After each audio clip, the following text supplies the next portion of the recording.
Keith?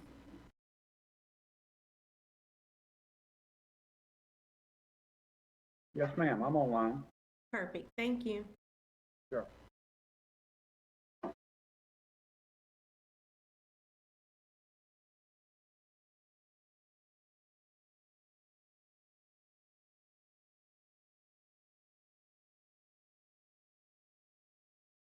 Hello?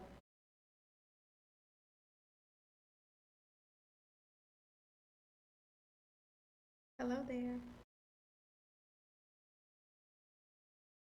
Okay, hi, this is Quaylee Rashid Henry. I just wanted to make sure that someone could hear me. Yes, ma'am, thank you. Thank you.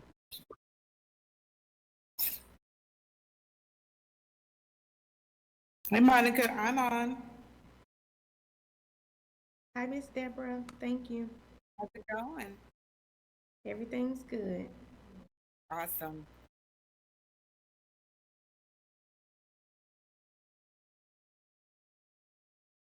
Chair Jacobs, I just wanted to let you know it's about 6:58 p.m. and we do have all the commissioners, the county attorney, the county manager on the line.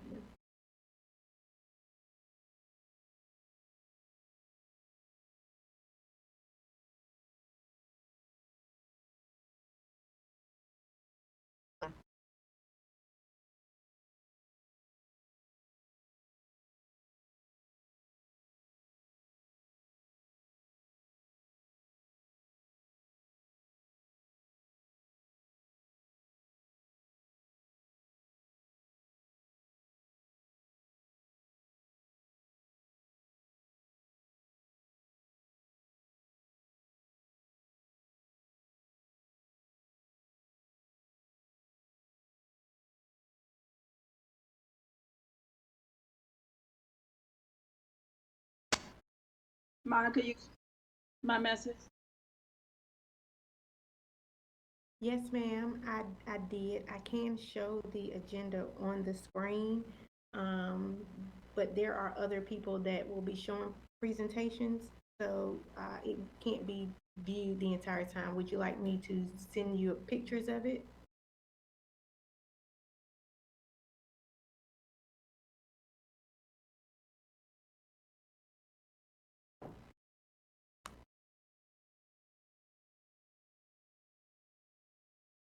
Commissioner Howerton? Yeah, I don't have the agenda in front of me because, you know, we were waiting at the end to print it out.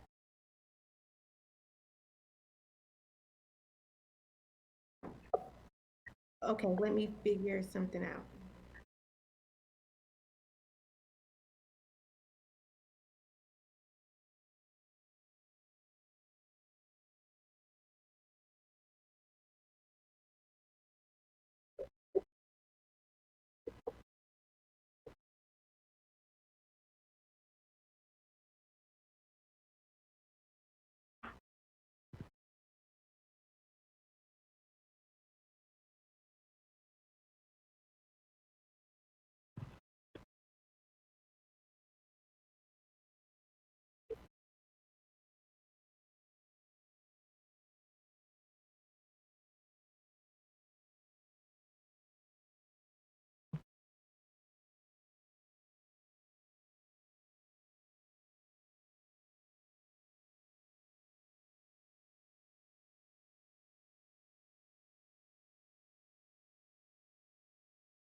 Monica? Monica? Yes, Hello? ma'am, I can hear you. Okay. I didn't work when I tried to use it through the computer. You all couldn't hear me, but you can hear me now? Monica? Yes, ma'am, I can hear you now. Okay, all right, I'm going to get started. Good evening, everyone. Welcome to the Monday, May 11th, 2020 meeting of the Durham County Board of Commissioners. I will now share the public charge. The Board of Commissioners asks its members and citizens to conduct themselves in a respectful, courteous manner, both with the board and fellow citizens. At any time, should any member of the board or any citizen fail to observe this public charge, the chair will ask the offending person to leave the meeting until that individual regains personal control. Should decorum fail to be restored, the chair will recess the meeting until such time that a genuine commitment to the public charge is observed. As a courtesy to others, please turn off your cell phones or mute your phones during the meeting, and we will now start with the Pledge of Allegiance, and I would welcome anyone who wants to join in as well. I pledge allegiance to the flag of the United States of America and to the republic for which it stands, one nation, under God, indivisible, with liberty and justice for all. Are there any adjustments to the agenda this evening? Seeing none, I will move on to the announcements. Help Us Be Durham. The Triangle Nonprofit and Volunteer Leadership Center has launched a one-stop volunteer portal where you can sign up to help nonprofits that are feeding our community right now. This page will be continuously updated with new opportunities to serve Durham. These organizations need your help getting food to our neighbors. Find a ton of food relief opportunities at tinuyurl.com/VDurham, and this will be also on our website. There is still time for the Census 2020. For the first time ever, the census can be completed by phone, email, or online. Due to health concerns, the time to complete the census has been extended to October 31st, 2020. Please visit https://2020census.gov to complete the census today. And Deborah, could you please give us an update on how Durham is doing? I know we really need to get people who are, so many people are at home now, and perhaps hopefully have the time to go online or fill out the form that they got in the mail, or to complete it by phone. And can you give us an update, Deborah? Where are we today? Yes, good afternoon, everyone. Thank you for letting me forward about the census. Yes, as of this national average was 58.5%. North Carolina was 54.5%, and Durham 53.2%. So we're kind of right in there with our state. However, our neighbors are doing much better. 7%. Wake County has 63.8%. So we really, really need to get going. We did launch some additional social media this weekend with our postcard series that sort of ties the services that you will receive after filling out the census to show where the money goes. We are also working to get yard signs printed and flyers that we're going to use when we partner with Durham Feast, food baskets, and on delivery days, we're going to be able to add in some census information with that. So that's going to, we think, take us a long way. The other thing I will say is that Eric Adelhart, who is a specialist, says that some of the regional offices are going to begin to open up. So that will mean individuals can be in our communities knocking on doors for the people who have not filled out their census. So please, please go online and fill out the census so we can get our Durham numbers up. Thank you.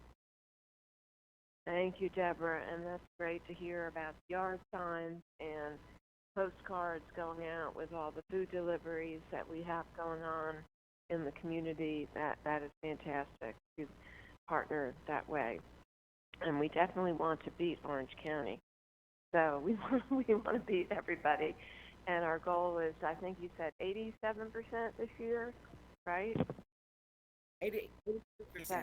Yes, definitely. In the Okay, all right.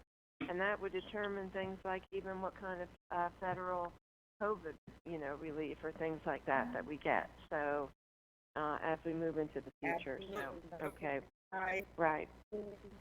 of course, congressional representation. Right. Okay. Well, thank you so much, and thanks to everyone who's working on that. Okay, Emergency Operations Center, the heartbeat for COVID-19 in Durham. To stay abreast of COVID-19 in Durham and to learn more about how to reduce the potential spread of this virus, residents are encouraged to visit our www.dcopublichealth.org website. You can also go to DCOPH's Facebook, Twitter, and Instagram pages. Got an opinion on the Triangle's growing transit network? There are 6 chances for you to weigh in. So important opportunities. There is for Go Triangle, public comment period for recommended August service changes will be going on until May 17th, and you can go to gotriangle.org/service-changes to have input on that. Go Durham, there's a public comment period right now for Go Durham's recommended August changes, also through the end of May 17th. You can go to godurhamtransit.org/service-changes to comment there. Then there's the Durham, the county work plans for the Durham County FY21 work plan. Also goes this one until May 22nd.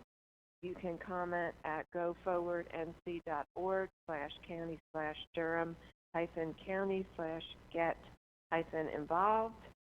And also the comments on our regional transit center. There's a survey for that until May 24th at gotriangle.org/RTC, and a park and ride study being done by Go Triangle that will close on May 24th to evaluate improvements for existing and planned park and ride lots. Please go to goforwardnc.org/county/wake.county -get involved. These will all be on the website, but in other words, there's lots of opportunities for you to weigh in on transit. Charter offers free Wi-Fi for eligible students. Charter will offer free Spectrum broadband and Wi-Fi access for 60 days to households with K through 12 and or college students who do not already have access. To enroll, please call 1-844-488-8395. Again, call 844-488-8394. Durham Pre-K is now accepting online applications for the 2021 school year. Please visit our www.durhamprek.org, and there is an application to apply online. Any other additional announcements from commissioners or information for our residents?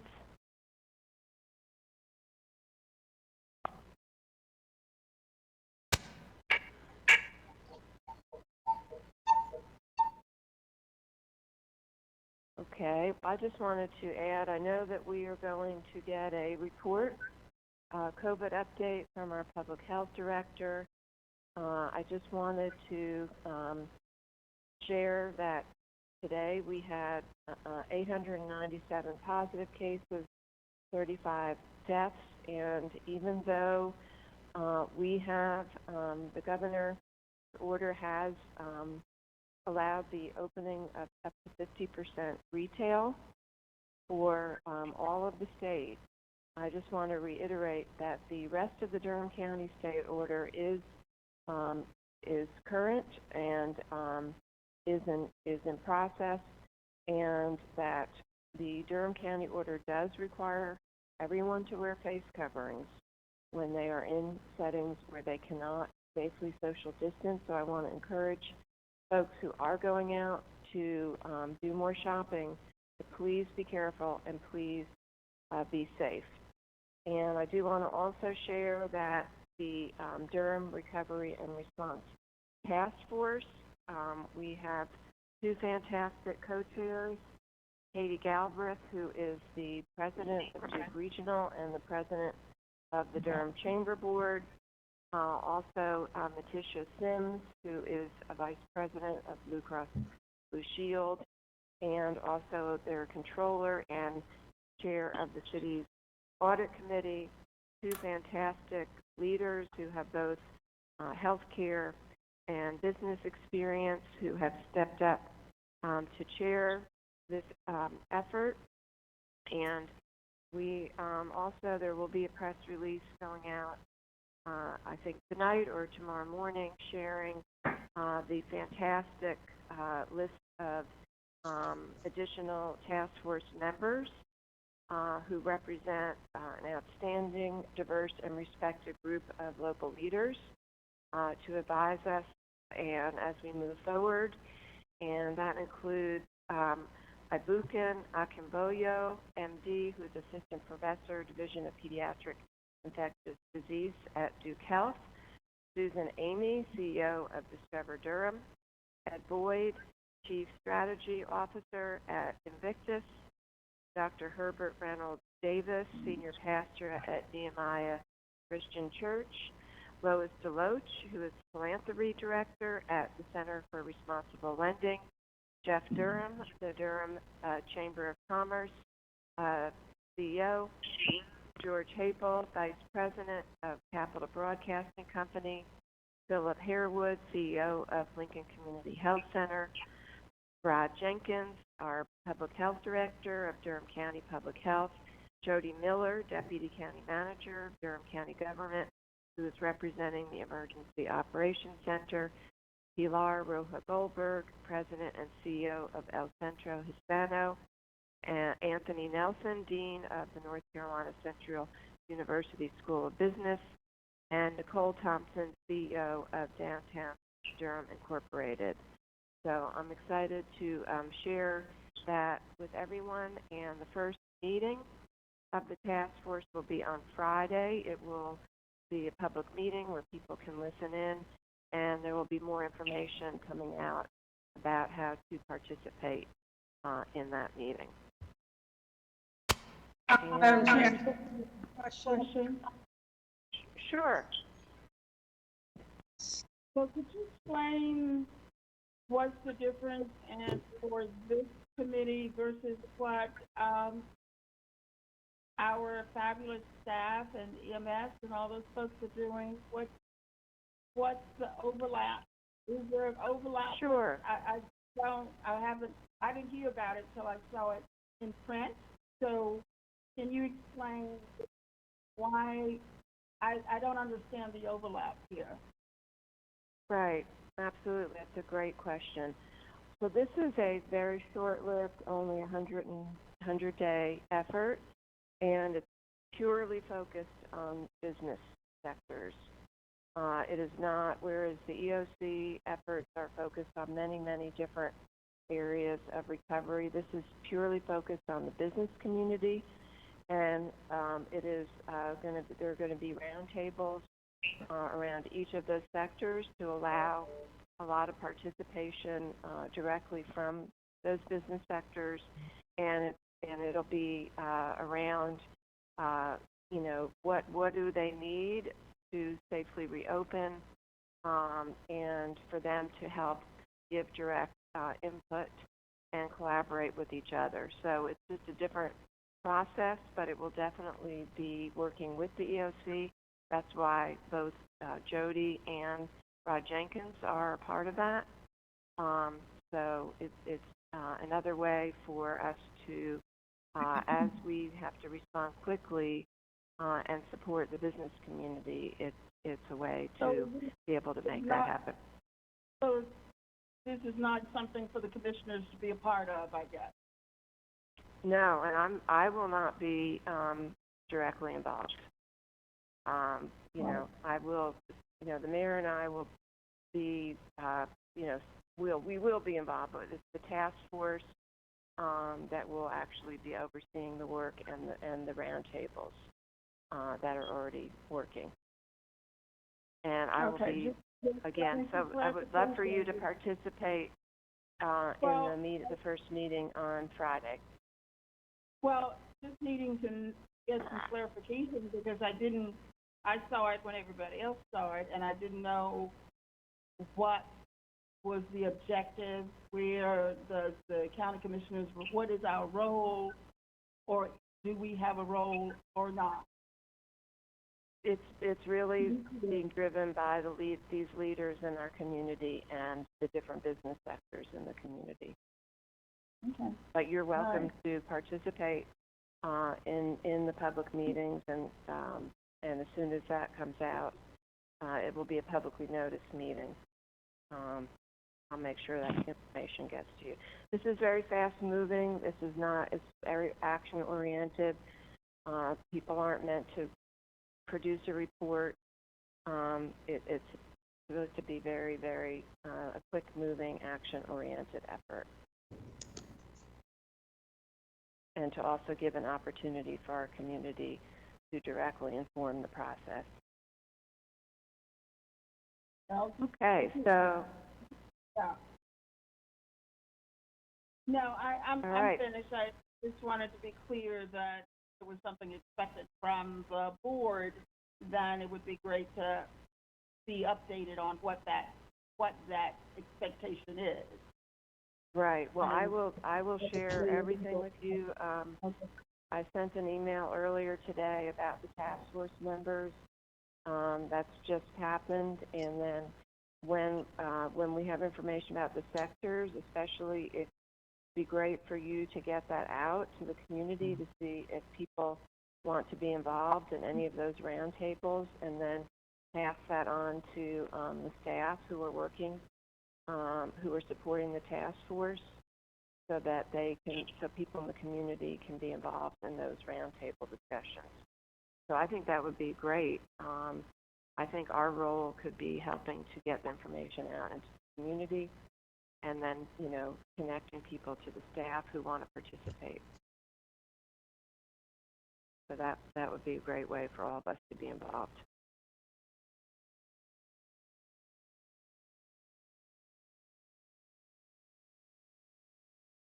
Okay, so moving on to the minutes. We have our January 6th, it's hard to believe, but January 6th, 2020 work session minutes. Move approval. Second.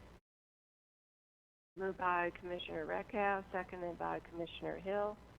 All those in favor, please say aye. Aye. Oh, I remember, I'm sorry, we can't do that. Okay, we'll do the voice vote. So moved by Commissioner Reckow, seconded by Commissioner Hill, and we'll go down the line. Commissioner Carter. Aye. Commissioner Hill. Aye. Commissioner Reckow. Aye. Commissioner Howerton. Aye. And I'm also aye. And I just wanted to say that there were a number of directives in there, so I guess we need to get those included in our list of directives there. Okay, next we have our consent agenda, and I just wanted to see were there any questions on any particular items related to these consent agenda items from any commissioners.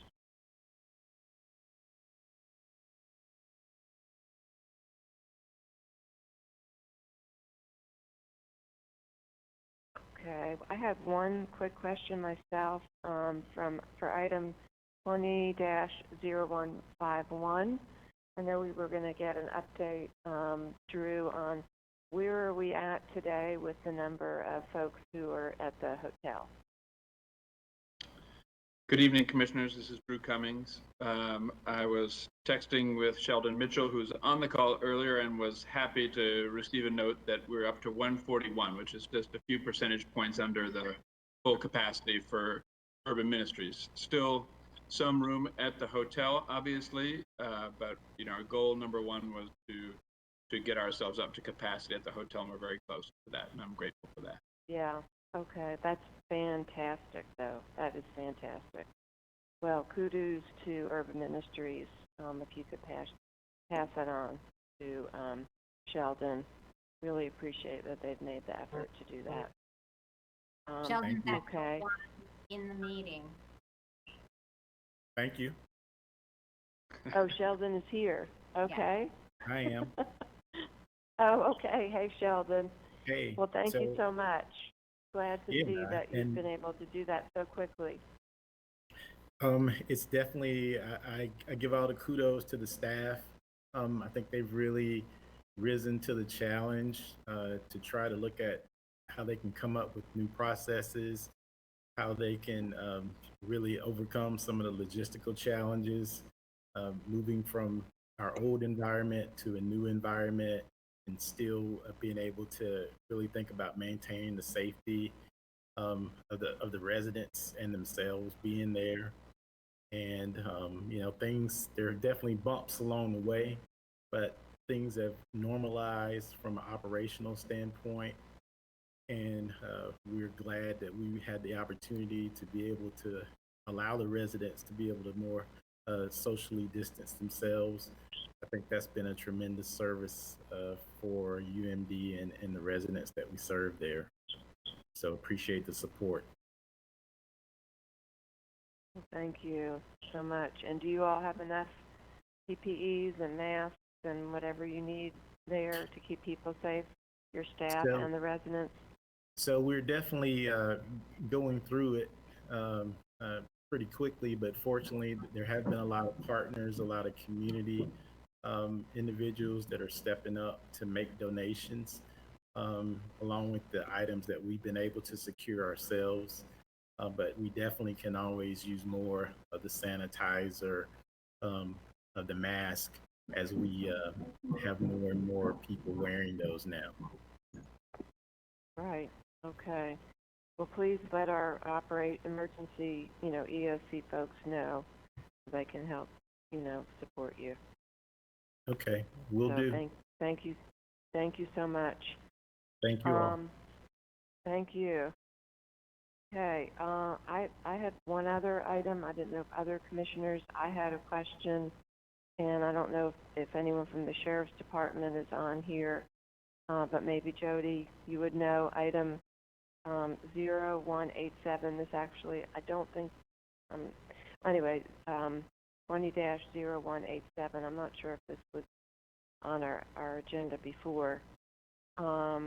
Is there someone here from the Office of the Sheriff?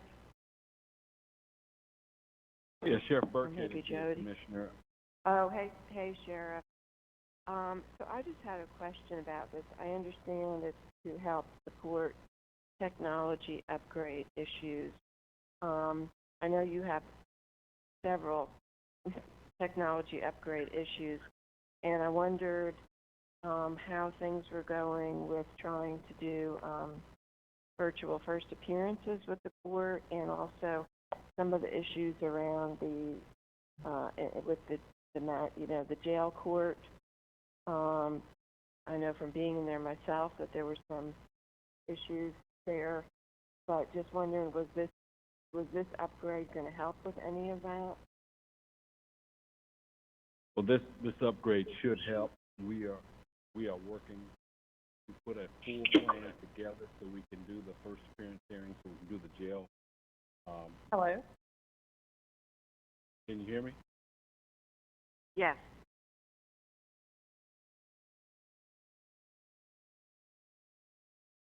Can everyone hear me? Yes, I can hear you. Yeah, this upgrade will help. we are working, my IT staff will be working with IS&T to move this forward as quickly and efficiently as possible. We're putting together a plan that's in line with the AOC's recommendations. So hopefully this will be up and running within the next 60 days. That's pretty quick for IT accomplishments to occur, but I'm optimistic. My team has been working on this for a few weeks now, trying to make sure that we have what we need in place so we can also grow in the future. Okay, fantastic. I'm glad to hear that. Thank you so much for being here to talk about that. Yeah, and let me just say, having the commitment. Yes. Can I say one more thing? Oh, sure. Yeah, you stated it earlier. Since I've been in office, I'm trying to get the IT and all of the technology in the sheriff's office sort of up to speed, and this is certainly a step in the right direction. So I want to commend IS&T, Greg and his team for being committed to helping us through this. There's going to be some give and take on both sides. I think working together will expedite this process. So my thanks out to Greg and his team. Madam Chair, Okay. Well, yes, Commissioner Raquel. I have a follow-up question.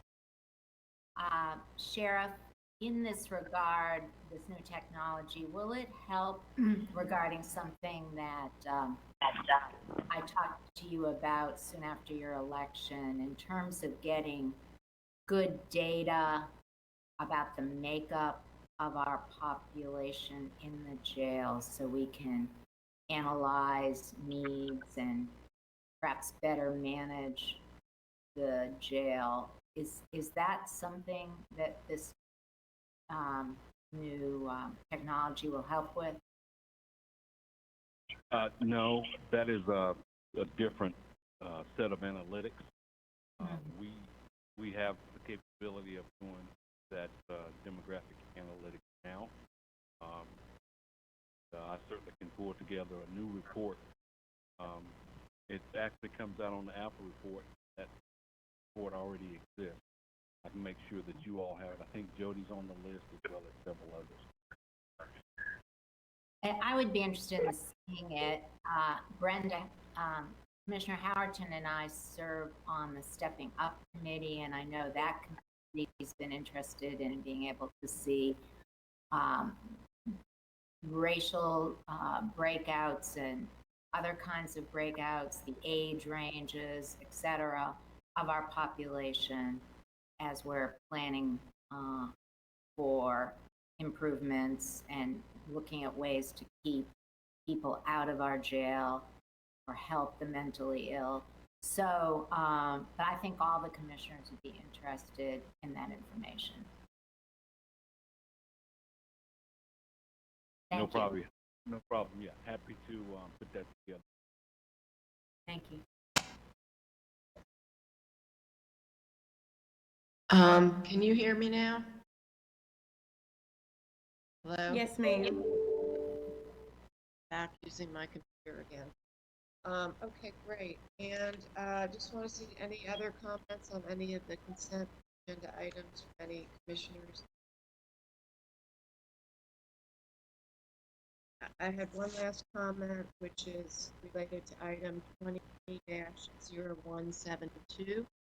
I want to thank the staff for their hard work on sales tax interlocal with the city, Claudia, the manager, Keith, everyone who's worked on that complicated issue. And I'm glad that there's been a resolution, but I do want to note that it will be a loss of $2.4 million worth of sales tax revenue to the county. And so that will be an impact as the manager presents his budget shortly. So I just wanted to make sure that that was recognized. Okay, so we have items 20-0151 through Madam Chair? 20. Yes, Commissioner Hill. Yes. Quick question. On item 20-0178, wanted to know how that made the county more efficient or effective. How changing of that from the radio fees from the district fund to the general fund, how does that make us more efficient?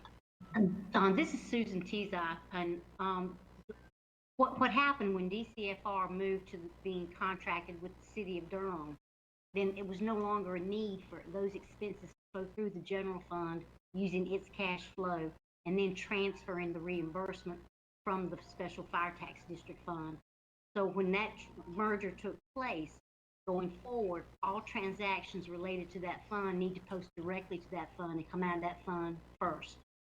So this is just adhering to what we had agreed to after the merger took place and the DCFR expenses moved over to the city. It's more transparent. Thank you, ma'am. Thank you.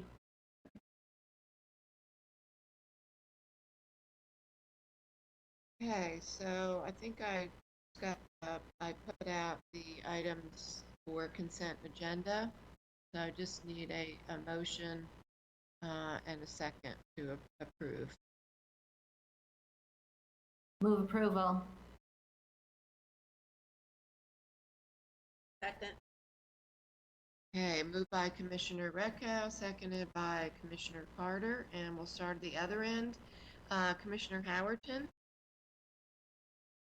Yes. Commissioner Recco, Yes. Commissioner Hill, Yes. Commissioner Carter, Yes. and I'm a yes, so the consent agenda is unanimously approved.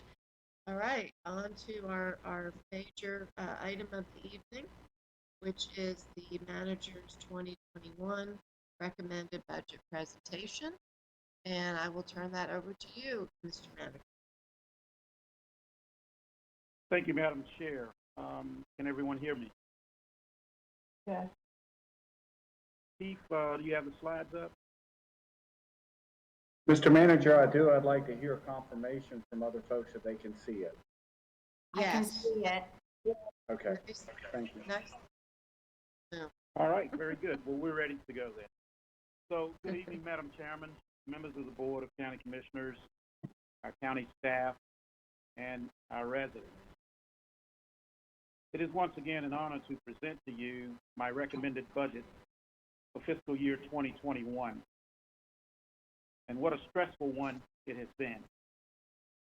Durham County has, if I were to hazard a guess, rarely seen quite a 1-2 punch as we've experienced in recent months from COVID and a cyber attack. But I can proudly say our employees, our citizens continue to prove why this is such an amazing place to live, to work, and to truly thrive. The framework for developing this budget recommendation is best characterized by what we don't know more than what we do know. You see, in a normal year, budget development progresses on a relatively straight line, with that momentum of previous years and predictable growth dictating our budget guidelines and limits. But the profound effects of the current public health climate, its related economic ramifications, and the unknown length of both issues into next fiscal year makes this year's budget assumptions and therefore development highly variable, highly uncertain. With that in mind, my recommended budget through judicious funding reflects Durham County's response to both significant internal and external pressures, known and unknown. We are in the midst of wrestling with a host of vexing social, economic, public health challenges. And to navigate these complex dynamics and to keep Durham County on course for a brighter tomorrow, the Board of County Commissioners has a guiding strategic plan. This document consists of 5 strategic goals and related objectives and strategies which tie together service delivery within departments. This plan places a higher priority on collaboration among departments and the community. It also puts performance management, managing for results model at its core. Change can happen slowly. Sometimes it can happen in an amazingly short period of time. The ramifications of COVID-19 are still unraveled, but its effects on Durham County's FY 2021 budget development was swift and profound. What started out as a potential $12 to $15 million natural increase in available revenues quickly evaporated from February to May. By the time the meat of this manager's recommended budget was being developed, there was, for all intents, no new revenue to support over $40 million in new budget requests. This budget attempts to address important known issues while preparing for future unknown development and continually protecting our fiscal standing. I first want to acknowledge up front that a fundamental part of developing this recommended budget was finding and implementing significant existing budget reductions.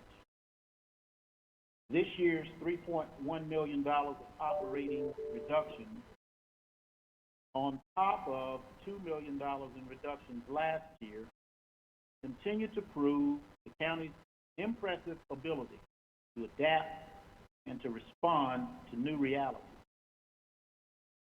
The recommended budget supports critical needs for Durham Public Schools, while also recognizing that current issues will surely bring unknown and expensive challenges in the upcoming fiscal year.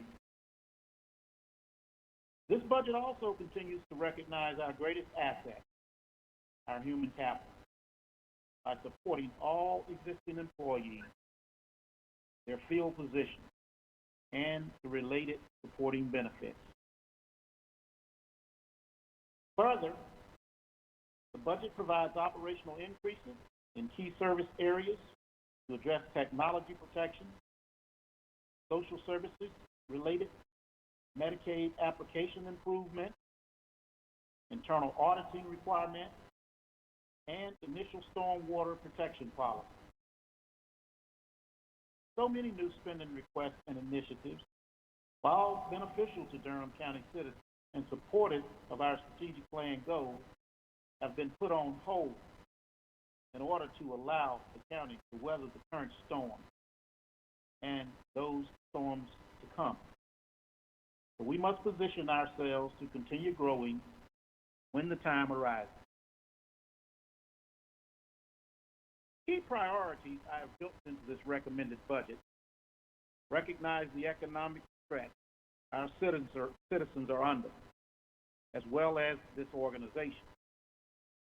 With that said, my most important priority was protecting the economic stability of our employees by finding, funding all field positions and supporting existing benefits.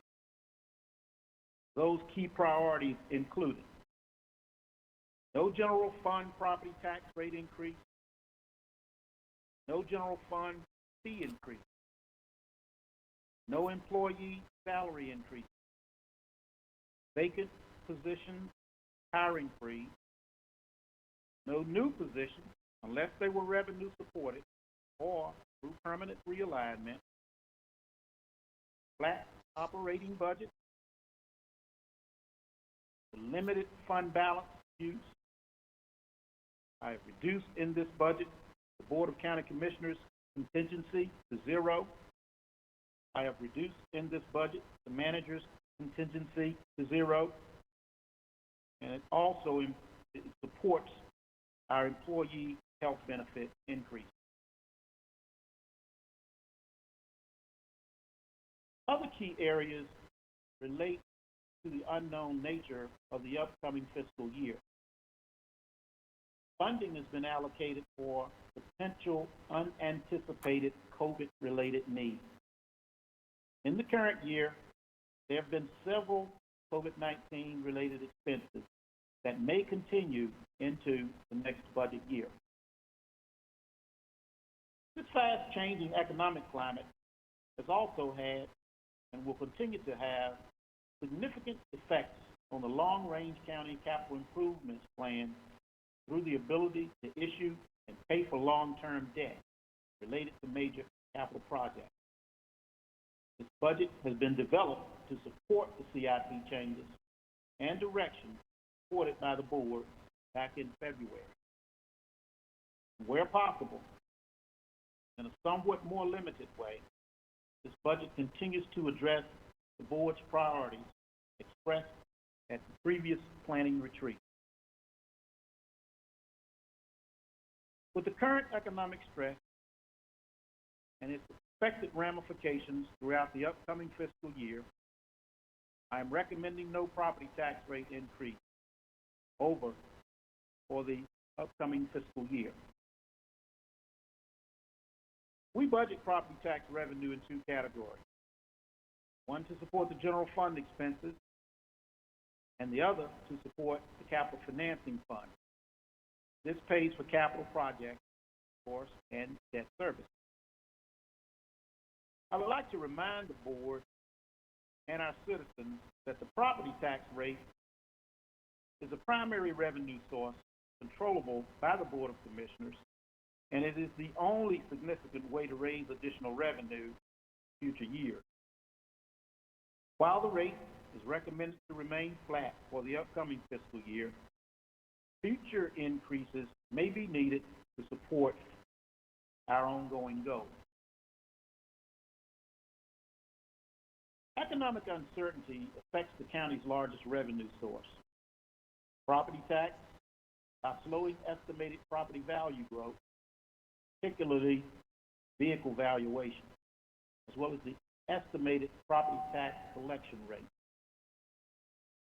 After an in-depth discussion with the tax administrator, the county has taken a relatively conservative approach to property valuation and decreasing the property tax collection rate by 0.5% to 99.1%. Even with this conservative approach, the county still expects to see $4.2 million in new property tax revenue in the upcoming fiscal year compared to the current year. However, that growth is significantly lower than in recent years and limits the county's ability to support additional expansion needs. A note about the collection rate. It has been for the last several years an astoundingly high 99.6%. But it is our assumption that the collection rate will be lower as citizens continue to experience economic and potential financial hardship, perhaps through the middle of next year. That assessment is also part of the reason this budget recommendation does not include a property tax rate increase for the general fund. An additional 1-cent tax rate increase is needed for the Durham County Fire and Rescue Services District to support consolidation with the City of Durham and payment of debt service for 3 trucks. The Research Triangle Park Special District is also requesting a 1.51 cent tax rate increase to make up for the reduced property valuation, as well as project implementation funding. The 3 other county special tax districts are all requesting no tax rate increases to support continued operations and capital investment. The total amount of budgeted sales tax revenue for next year is $83.4 million. Just for perspective, this is the equivalent of 19.4 cents of property tax revenue. Sales tax revenue is the second largest revenue source for Durham County government and is entirely related to economic activity. The estimated current year collections is expected to come in below budget due to the economic slowdown currently being experienced. That decrease is softened somewhat by better than expected collections for the first 2/3 of the current fiscal year. FY 2021 sales tax estimates are murky at best. Given the unprecedented nature of what's currently happening, as well as trying to assess those ramifications over the next 16 months. With such high variability, the county has chosen to take a conservative path with an estimated 4.5% decrease in total sales tax collection. This equates to a loss of about $3.9 million, nearly equivalent to 1 cent on our property tax rate. But to really understand the loss the county feels, it is worth noting that just 3 months ago, the FY 2021 sales tax estimate was expected to grow by $6.4 million rather than drop by $3.9 million. That is a swing of over $10 million. $10 million additional dollars that could have funded many important strategic areas. With many other existing county revenue sources tied to specific programs or remaining flat, the county had to find additional revenue from other non-traditional sources. Before this budget, I'm recommending the transfer of available funds from the capital finance plan equivalent to 1 cent on the property tax rate, or $4.3 million. After close review of the existing and new capital projects, I'm also recommending realigning county funding, pay-go, from several projects and transferring those funds to the general fund. All told, there's a little over $10 million being made available for general fund use in this recommended budget. It is important to note that a portion of these funds are available only for FY 2021 and therefore will support only one-time costs incurred during the year. Such spending restrictions support the continued sound fiscal standing of our county. Another way to find additional funding is to realign existing expenditure budgets.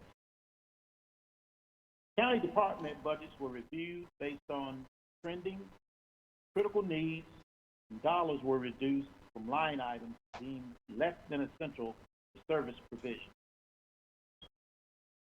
A total of $3.14 million in reductions were made across the general fund department to support additional ongoing critical funding in specific areas such as Durham Public Schools and IT cybersecurity. A consistent theme of the 2021 recommended budget is the unprecedented nature of what is currently occurring and what may happen over the next 6 to 12 months. That uncertainty puts tremendous pressure on developing a budget to deal with the unknown. Instead of straight line growth and expansion, the road ahead will be curvy, potentially steep, and in some instances, maybe even washed out. These factors resulted in a hiring freeze in early April. Hiring freeze will remain in place throughout FY 2021, with the exception of positions to address critical health and safety issues related to COVID-19 or other compliance issues. This budget control, along with other measures, will help to mitigate against potential revenue shortfalls that result from the impact of COVID-19. With non-traditional revenue sources and expenditure realignment, the county has positioned itself in this recommended budget to support potential significant costs related to COVID demand. While this and the revenue shortfall fund just shown may seem like a significant allocation of resources, and they are, it is slightly under 2% of the general fund budget and can quickly dry up in support of just a few issues. So ultimately, the county must find its way through all crises with a balance of support for direct services and the flexibility to deal with the unknown while always remaining fiscally responsible.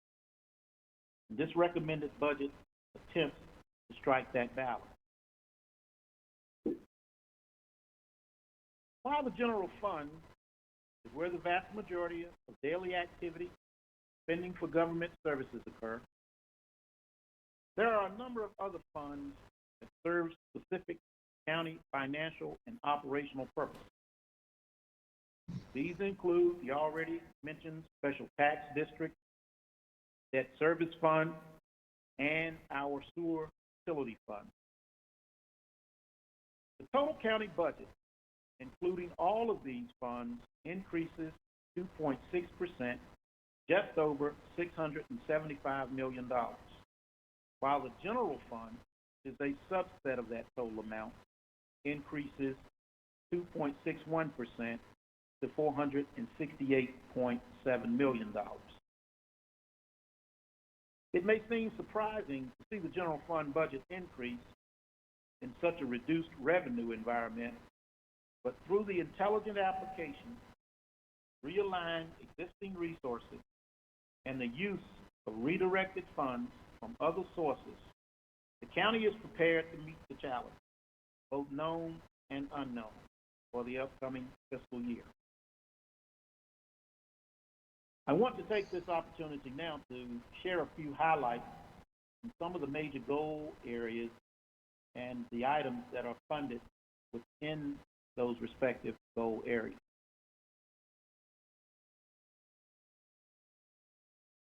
The main priority, as expressed by the Board of County Commissioners in the strategic plan and reiterated in two recent board retreats, is education, and this budget recommendation reflects that priority for Durham Public Schools, continuing to be the single largest expenditure for Durham County government at $151.2 million, or 32% of the entire general fund budget. This funding includes a current expense increase of $3.2 million and an additional $2 million for DPS current capital needs.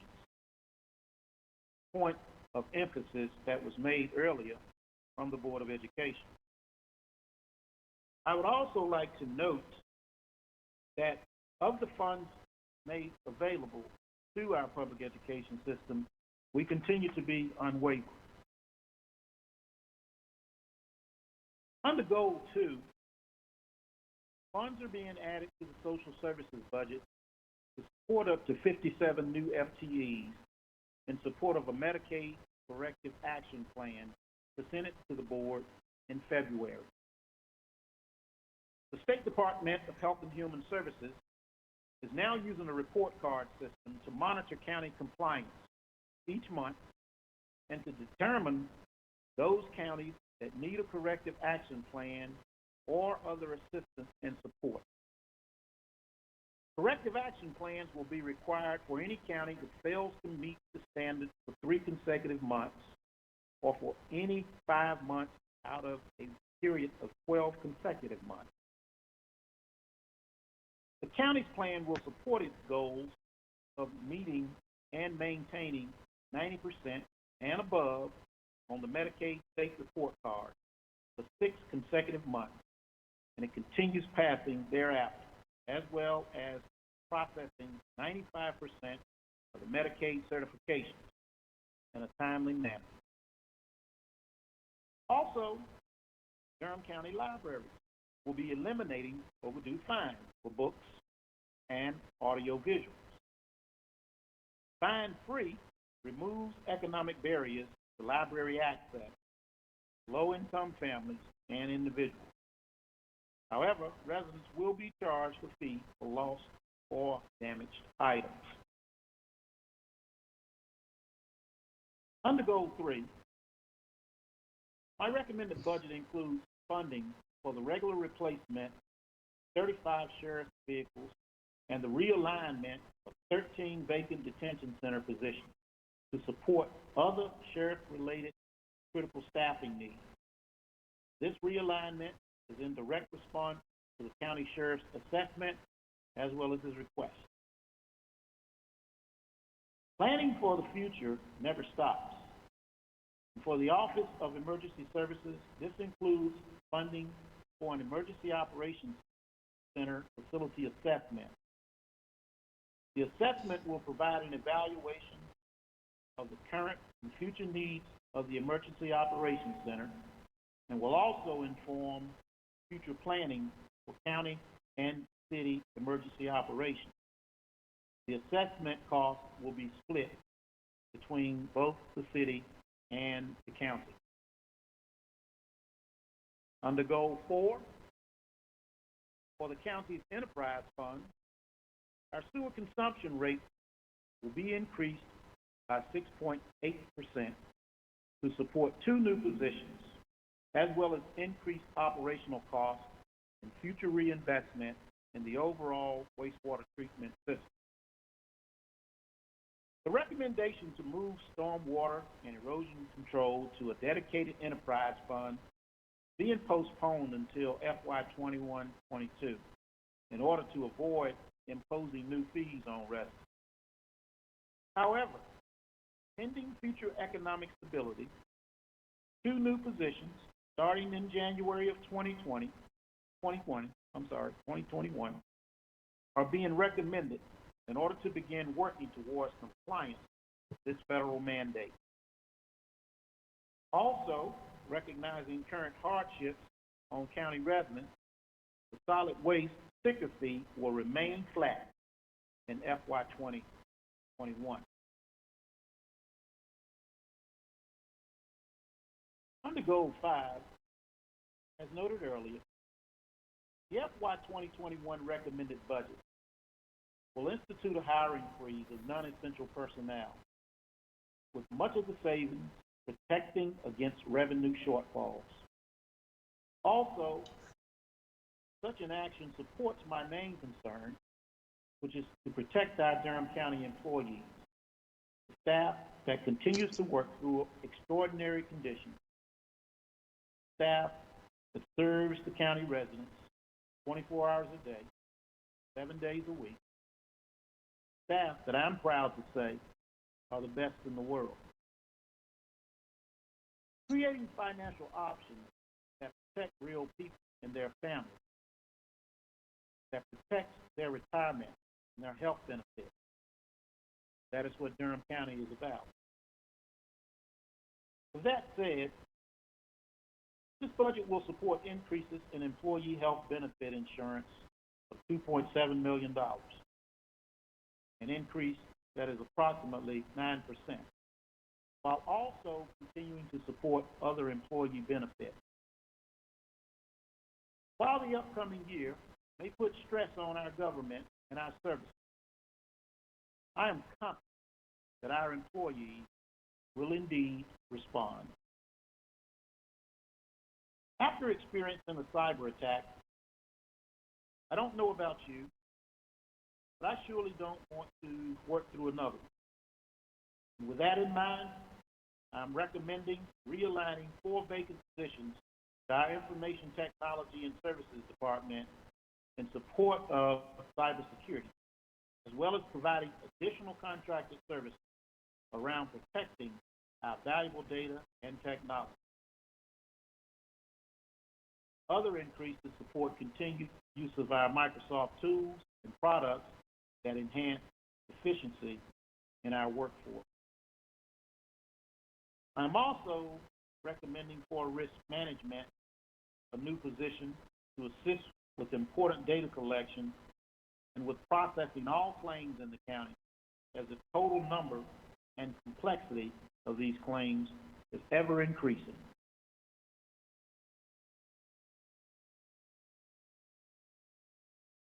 The staff and I look forward to working with you during these budget deliberations.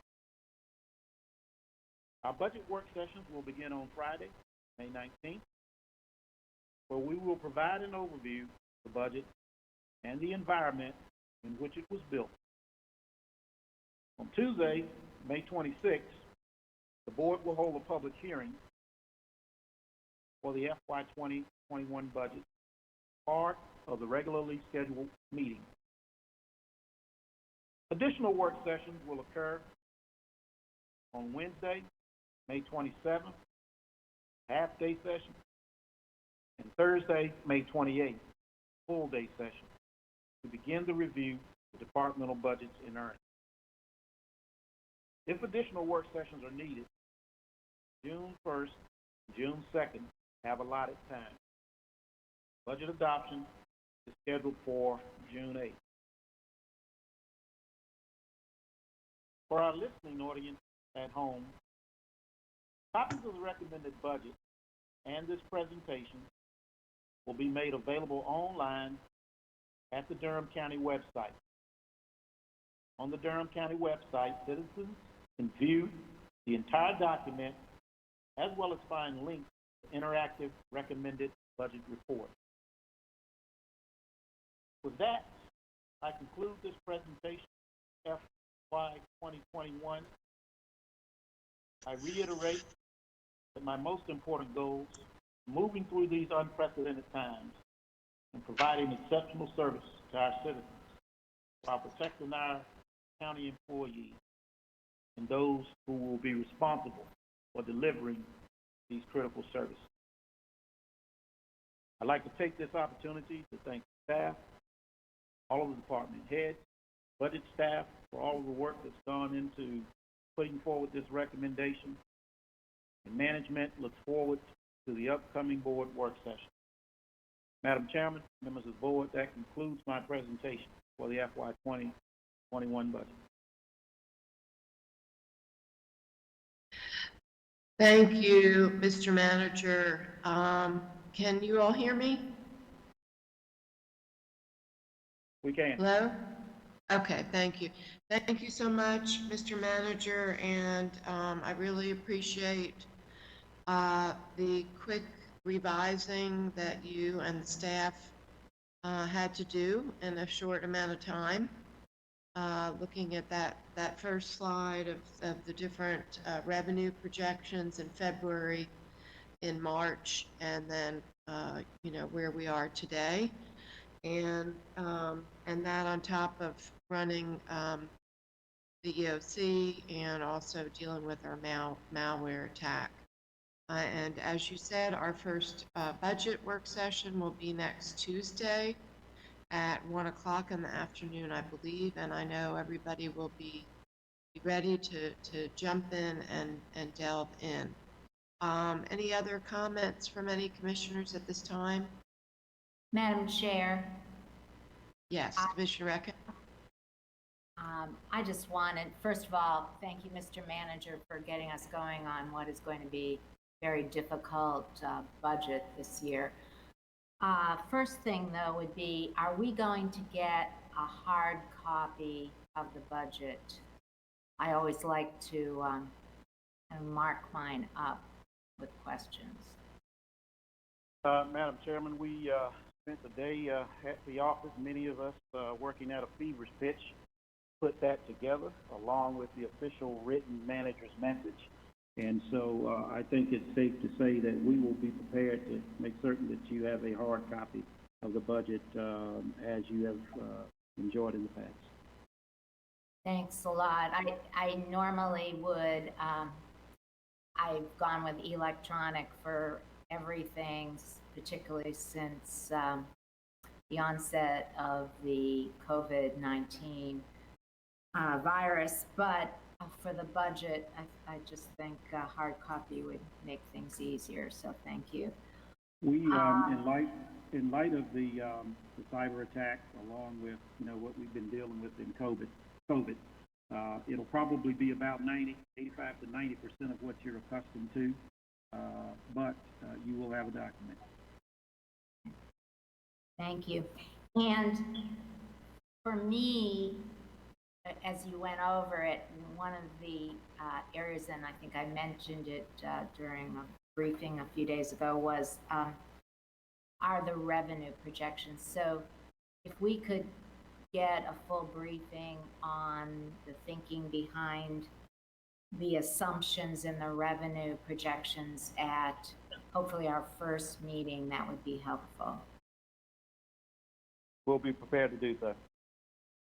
Thanks a lot. And Commissioner Recca, I'm sorry, I missed the entire, whatever you said. I lost my ability to hear, so I had to just dial in.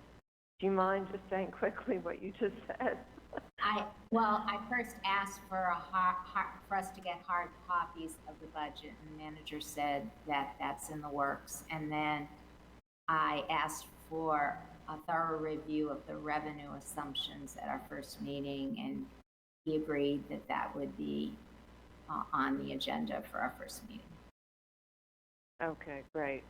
And I have a number of also questions and comments that I'm going to wait until our first budget work session, or I might send an email about it as well. Probably will do that. Any other comments or questions from other commissioners? Okay, well, hearing none, we will move on to the next item we have is an update from our Public Health Director, Rod Jenkins, COVID-19 update. So welcome, Rod. Thank you for having me. Can you hear me, Madam Chair? Yes, I can hear you. Thank you so much. So again, good evening to you, Madam Chair, and members of the board. And as I've been doing the past couple of weeks, I'd just like to say thank you to the members of the board. And we certainly appreciate your support of public health during normal times, but we certainly are most appreciative during these pandemic times of crisis. Durham continues to be in a great position. So your current case count as of 7 p.m. Globally, we sit at 4,013,728 cases of COVID, resulting in 278,993 deaths, and that continues to be in 213 countries, areas, or territories. Within the United States, we're at 1,324,488 cases of COVID, resulting in 79,756 deaths, and that's in all 50 states and 5 U.S. jurisdictions.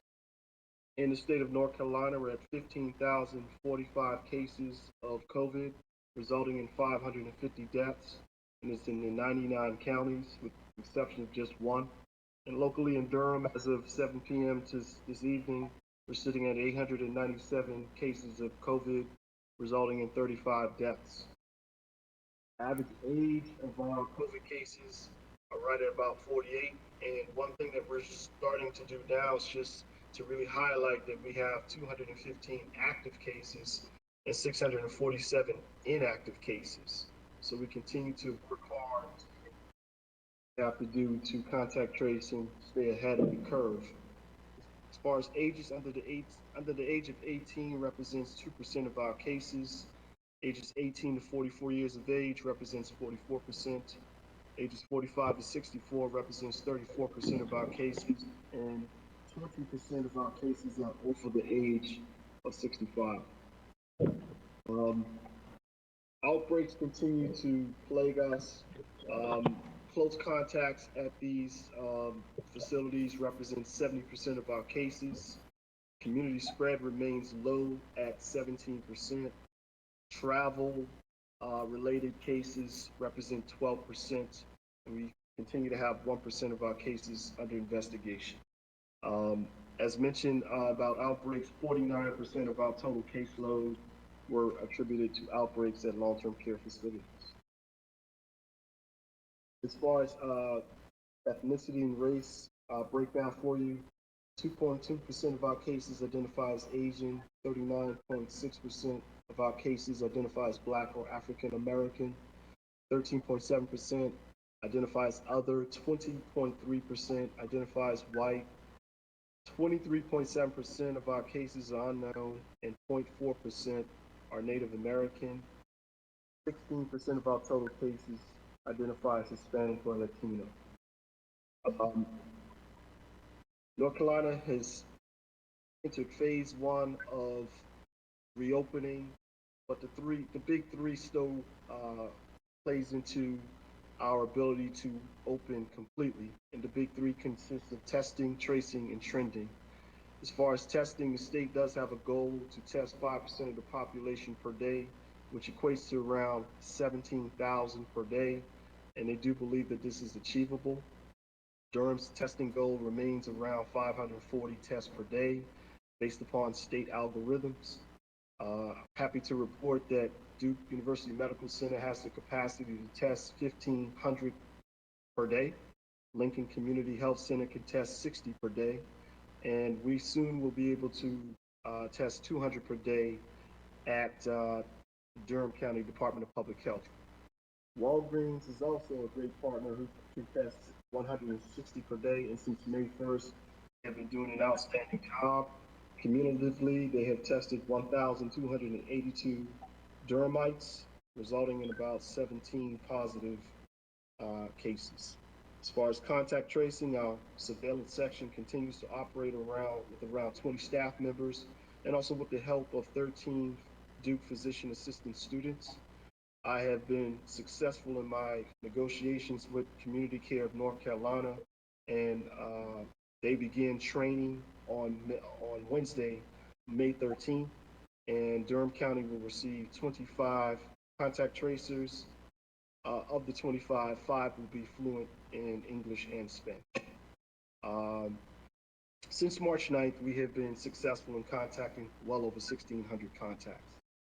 Friends, we continue to enhance and hone our data hub, which is located on the county health department's website, and it continues to serve as a great tool for the most up-to-date and accurate information as to our efforts to combat COVID-19. One additional add-on since the last meeting, we did add within our mapping, we added the number of deaths from long-term care facilities for greater transparency in certain geographic zip codes.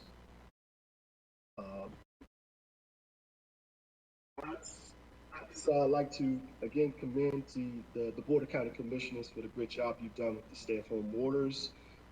With us being one of the top 5 counties to quickly implement the order, it has enabled us to greatly reduce our community spread, and that is remarkable for a county of our size.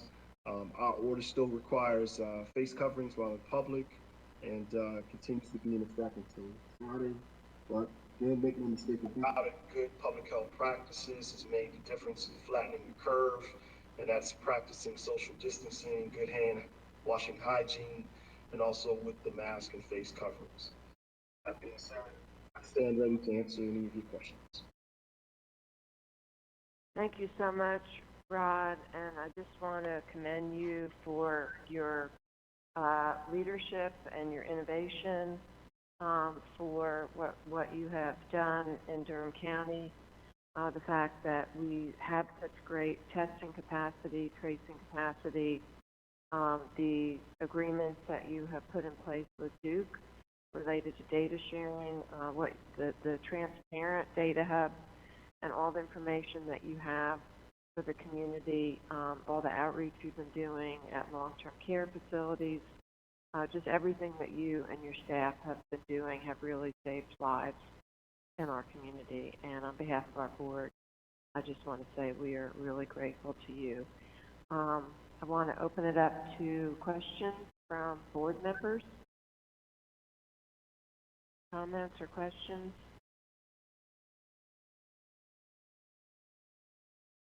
I have question. one question.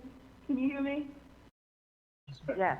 I just have one question, and Rod, thank you so much and you and your team for the hard work that you've been doing. The question, even though we're doing a lot more testing, are there people being quarantined right now? Oh, absolutely. Yes, ma'am. Yes, ma'am. That is a part of the not just local strategy, but global strategy. We have no other choice, Commissioner Howerton, but to box it in. We have to continue to be steadfast in identifying those individuals who are positive, identifying close contacts, isolating and quarantine, and just making sure that we're able to continue to test those individuals who may have come in contact with a positive. So out of that, was it 800? Yes, ma'am. That's been tested? What percentage ma'am. are being quarantined? As it stands right now, it is a moving target, but again, when we say, Madam Court, when we say that we have 215 active cases, there's a certain percentage of that are what we consider to be isolated or quarantined. I don't want to give you any inaccurate information, but I would be more than happy to get that information to you as to the specific number that is quarantined. Okay. Thank you. All right. Any Madam other Chair? questions? Yes. Commissioner Carter. Heidi, thank you. Rod, thank you so much. Great report, and congratulations on our new community tracers. That was really good news, I think. And also, I keep reading our community spread number or percentage is very low. Is that still the case? You may have mentioned it tonight. I didn't catch it. Is it still around 19% for spread? Actually, it's dipped a little bit lower to around 17%, Commissioner Carter. Awesome, fantastic. And I'm wondering if on our data hub, I don't think I've seen this, and maybe we're working towards this, but are we trying to also track the same metrics that the State Department of Health and Human Services is using to decide how to progress through phase 1, 2, 3, of reopening? Yes, ma'am. That's a very good question. Thank you so much for asking. We are doing our best to strive to get that platform up. We're roughly at about a week and a half of receiving some comprehensive data from Duke University's Medical Center, and we hope to use that to establish it. But I would be remiss in saying that some of the information that the state is using to create that dashboard, if you will, the locals are not privy to.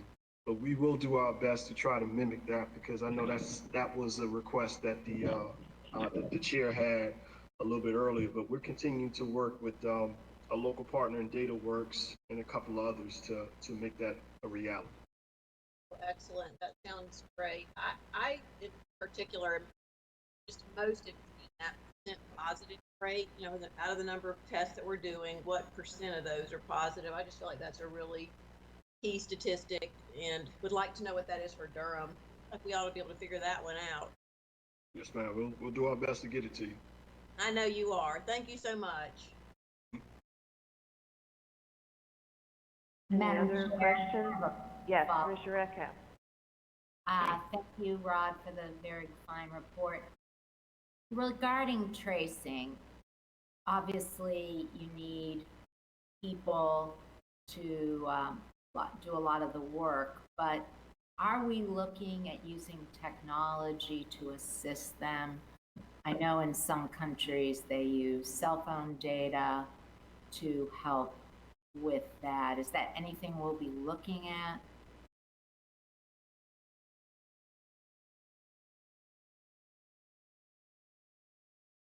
Rod, did we lose you? Product. Oh, there you go. Okay, there you go. Man, can you hear We me? didn't hear now we can hear you, yes.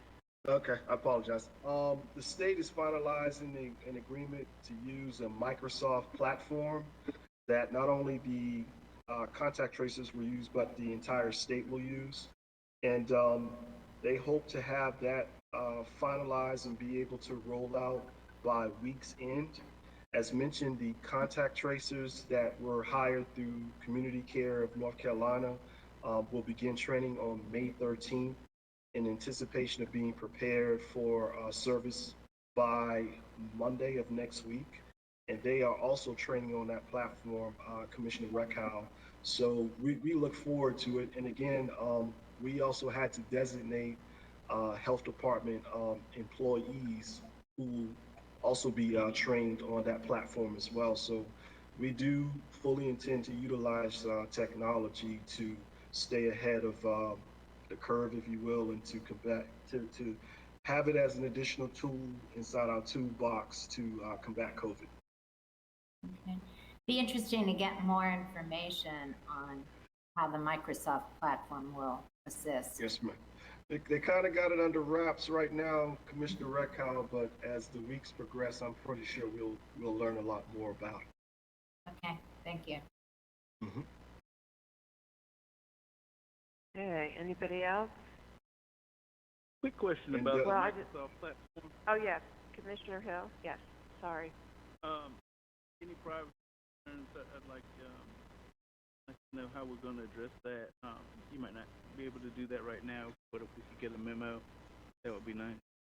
Absolutely. I can assure you that the HIPAA privacy officers that we have at the health department and the liaisons we have at the county attorney's office are second to none. And those are all questions, Commissioner Hill, that they have drilled me on, and I have done my best to try to get those answers, but I will make sure that you get that information. Thank you. And one other thing, Butner Federal Correctional Institution, we do get their numbers added to Durham County. Is that correct? That is correct. Durham County has about anywhere from 2 to 3 buildings that stand on Durham County soil. So as a result of that, we do get their numbers. And as of today, I believe the numbers were around 165. But we do our modeling, Commissioner Hill, in order to see exactly how well we're doing, and we're able to take that number out to see what the real number is, because again, that's a captive audience, if you will. So to that regard, we don't have to provide contact tracing because it's all internal. So, Sure. But unfortunately, Commissioner Hill, we do have to count that within our numbers. Okay. All right. And thank you, and I want to thank you and your staff for all the hard work that you've done, and we really do appreciate it. Absolutely, and to the Board of Commissioners, all credit to the wonderful staff that I have, but more importantly, all credit to the wonderful partnership we have with emergency management, with Jim and Jody and Leslie and Ari and the rest of them. I mean, we couldn't get to this point without them, and I'm most grateful for the partnership. So thank you, Rod, and your role will be really important on the Recovery and Renewal Task Force, translating what it is that we need to keep doing in Durham, the 3 W's, wearing face coverings, waiting at least 6 feet, and washing, but how we translate that into all the different, businesses and activities as they slowly reopen. Your help and the EOC's help with implementing those things and making sure that we're keeping on top of those numbers. I agree with Commissioner Carter. Understanding the percentage of positive cases will be an important number for us to track, and the community spread rate to keep our finger on the pulse of those 2 things. So, and I know you'll keep telling us all what to do, Rod, in your Absolutely. weekly addresses. Yeah. Yes, ma'am. Look forward to helping Durham. Absolutely. Yeah. And related to the EOC, Jim and Leslie, Jody, I didn't know if there's anything else, anything that you wanted to add or report on. I don't know if Hi, you Madam guys are Chair. on here. This is Leslie. Hey, Leslie. And let me just say, Leslie, Hey. I really hope you were not working yesterday. Please tell me you were not. No, I wasn't. I have a fantastic team that gave me the day off, so I could be Oh, with my good. girls. You Thank really, I was thinking about you. Anybody needed to be home on Mother's Day, it was you.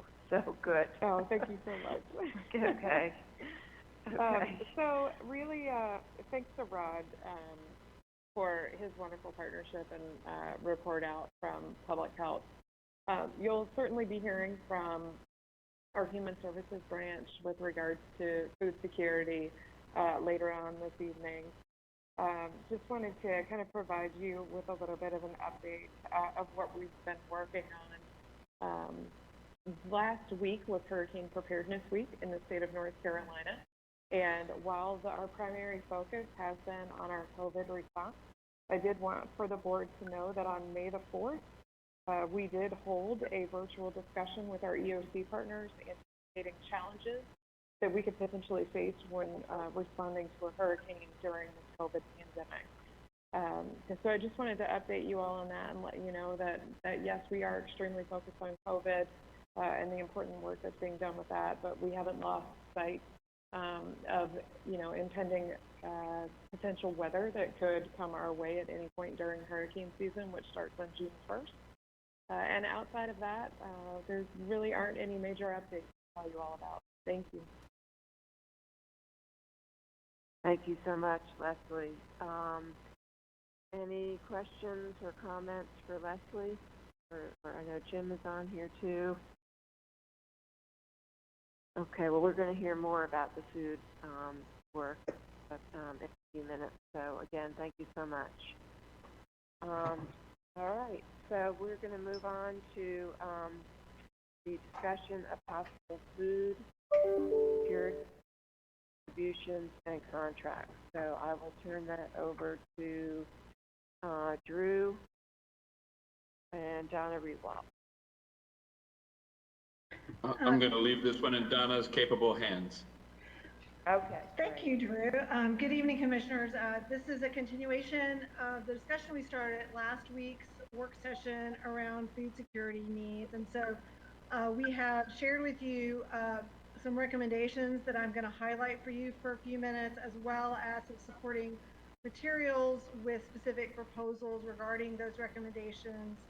And so I would like to thank you again for your focus and interest on food security for our Durham County community. Since the onset of COVID-19 and our stay-at-home orders, our Emergency Operations Center, as you know, has created a food security structure and food security task force trying to address the increasing levels of food insecurity based on our school closure, loss of work, reduced public transportation, and the need to self-isolate as part of our stay-at-home orders. We have provided a lot of much-needed support for families and children, particularly with the partnership with Durham Public Schools, the Durham Public Schools Foundation, nonprofit organizations, restaurants, and other partners. However, we have begun to recognize that additional demand and urgency for community feeding has grown, along with our greater awareness of the risks for vulnerable populations, particularly those over the age of 65 and residents who are food insecure who may not be eligible for public programs. And we know that these needs will probably continue for many months to come. We're addressing in this proposal the next few months because we do believe that over time that public and private partnerships can begin to come together in these areas as well, but we do need some urgent funding to help bridge that gap. Like many other counties, Durham County could have selected an option of running its own feeding program. I do know other counties where literally there's a Mack truck, pulling up to the county building, and county employees are feeding folks out of county parking lots. However, in Durham County, we are tremendously blessed with a number of hunger relief organizations, food pantries, and other organizations who have a keen eye on how to best deliver food resources into our community and do that efficiently. So we have in Durham County really relied on a collaboration, coordination with those partners in order to deliver these needed resources. However, in order to reach more residents, we know we may need to provide some additional county resources. We do also know that FEMA reimbursement, we've included that guidance from FEMA that we've been provided, in particular is interested in supporting feeding efforts for vulnerable populations such as those over age 65 and those with underlying conditions. We know that wouldn't be 100% reimbursement, it would come somewhere down the road. And there may also be some additional state funding provided at some point. You know, of course, with the widespread nature of this particular crisis, a lot of those things are probably a little bit more unsure, but the FEMA guidance is very clear, particularly on the point of those over age 65 needing food relief.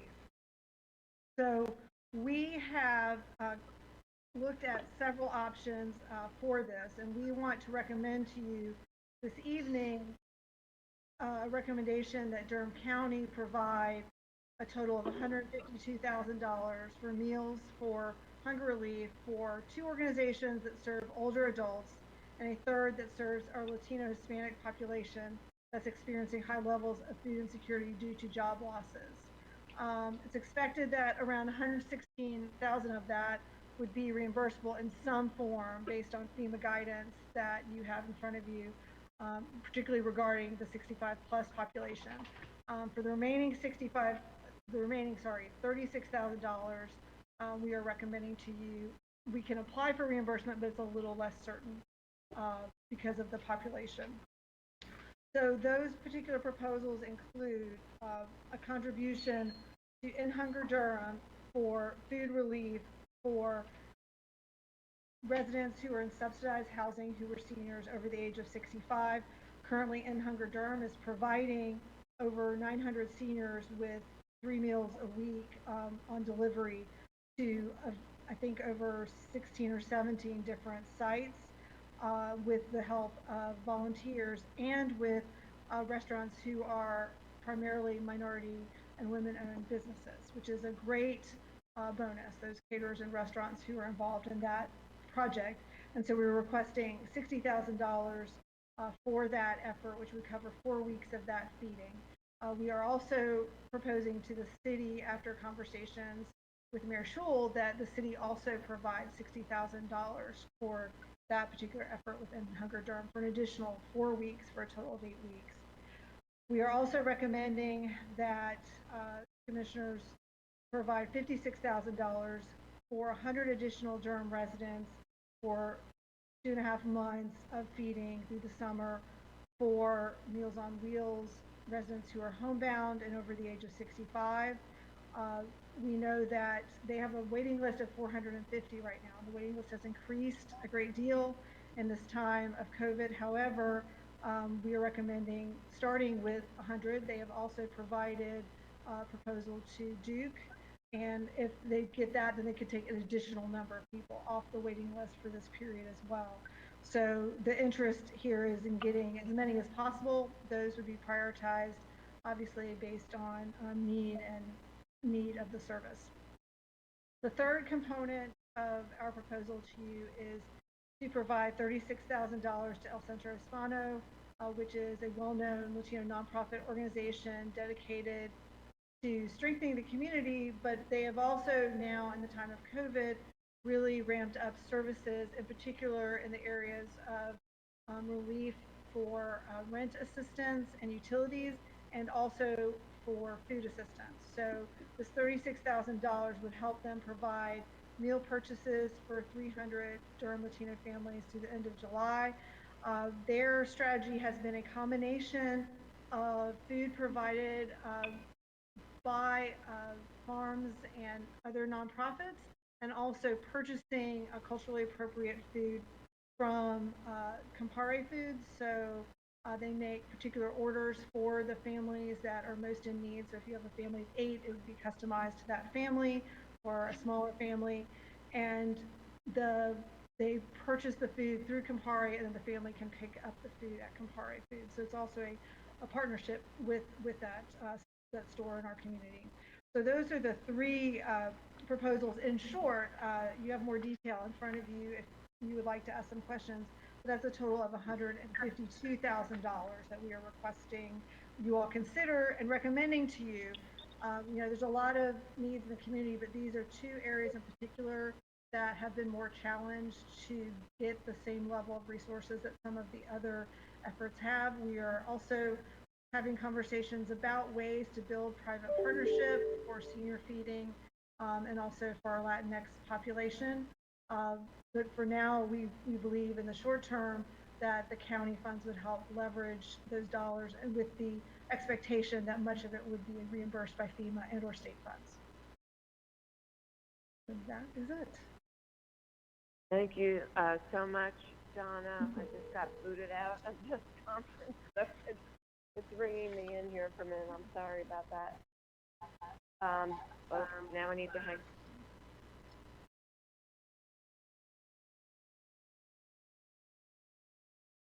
Wendy?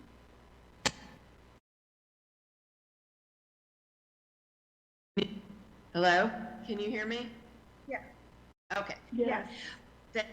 Okay, great. Donna, thank you so much for, again, your leadership of the food security group. I think before that there's one of your meetings, and there were over 50 partners who were in that. Yeah, I have a question. What is fees? I'm sorry, Commissioner Harrison, can you say that again? What is fees? So Durham fees is what the effort for feeding families and children between Durham Public Schools Foundation, and the local restaurants, that public-private partnership that's currently feeding the large number of children and adults, families who are in our community. We have so many acronyms. I thought it was an acronym for something. Yeah, they came up with a new one just to identify that particular effort. Yeah. So, and they made it in a website so people could easily find where the sites were. Well, I think this is a great idea, great initiative. I think this is money well spent, that we take care of our seniors and other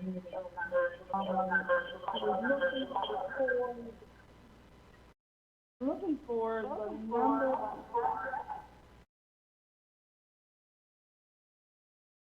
So I see it says 8 weeks.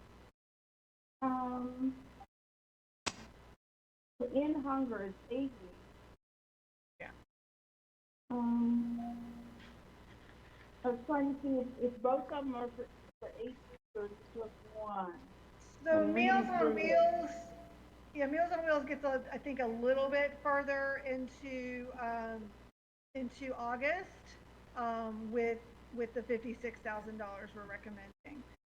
The agenda has a higher number of 69,000, which was the full request, but we were trying to balance the amounts of time to make them relatively equivalent.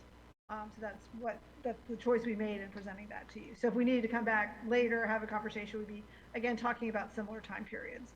And of course, at the same time we're doing this, there are smaller amounts of funding coming in through private donations and people of goodwill contributing. So we expect there will be some of that happening as well. Yeah, that was my question. Really, of getting to it. I was reading through it earlier, and I couldn't determine what happens when this ends. So, Commissioner Arnott, I think that's a great question. I mean, food insecurity has been with us before this crisis and will continue to be with us. And we do know that our seniors, without without a vaccine and without significant changes in the COVID environment, will continue to be vulnerable.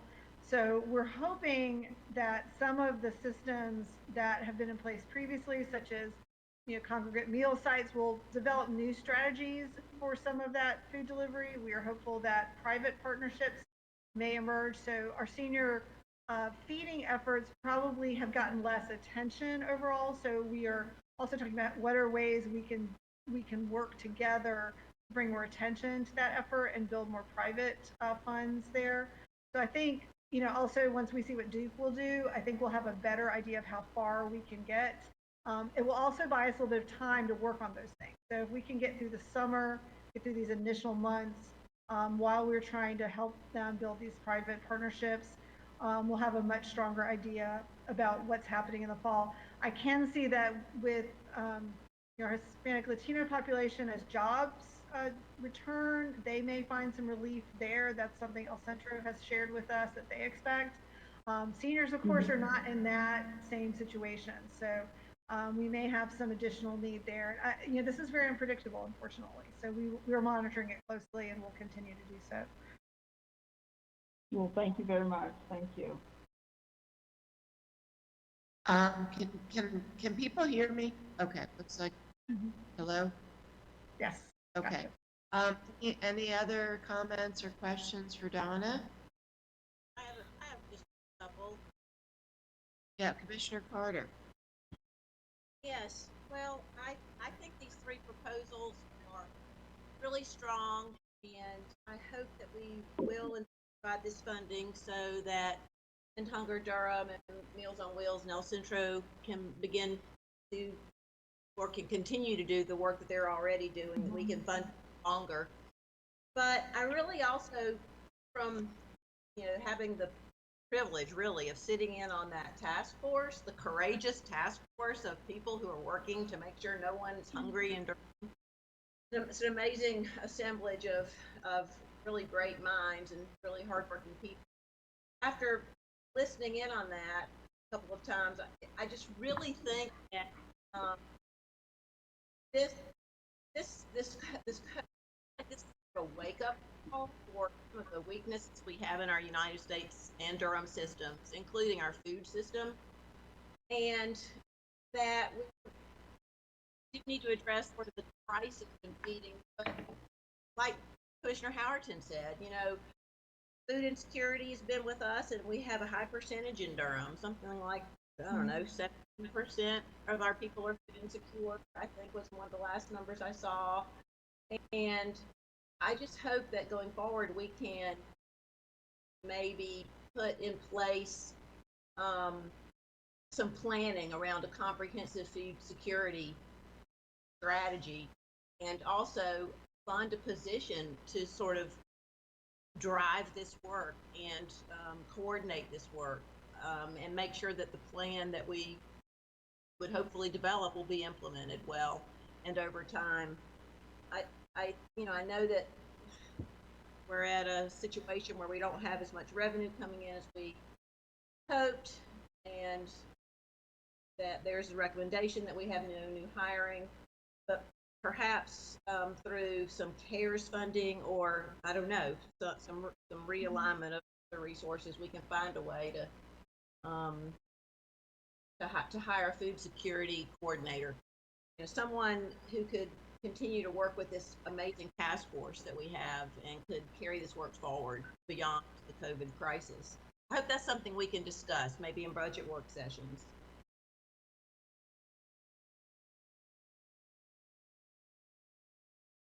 I think that's a great suggestion, Commissioner Carter, and definitely as we get into the budget, I know for me personally, I have similar concerns that we are investing in structural changes that we need to make to support our community through the COVID crisis.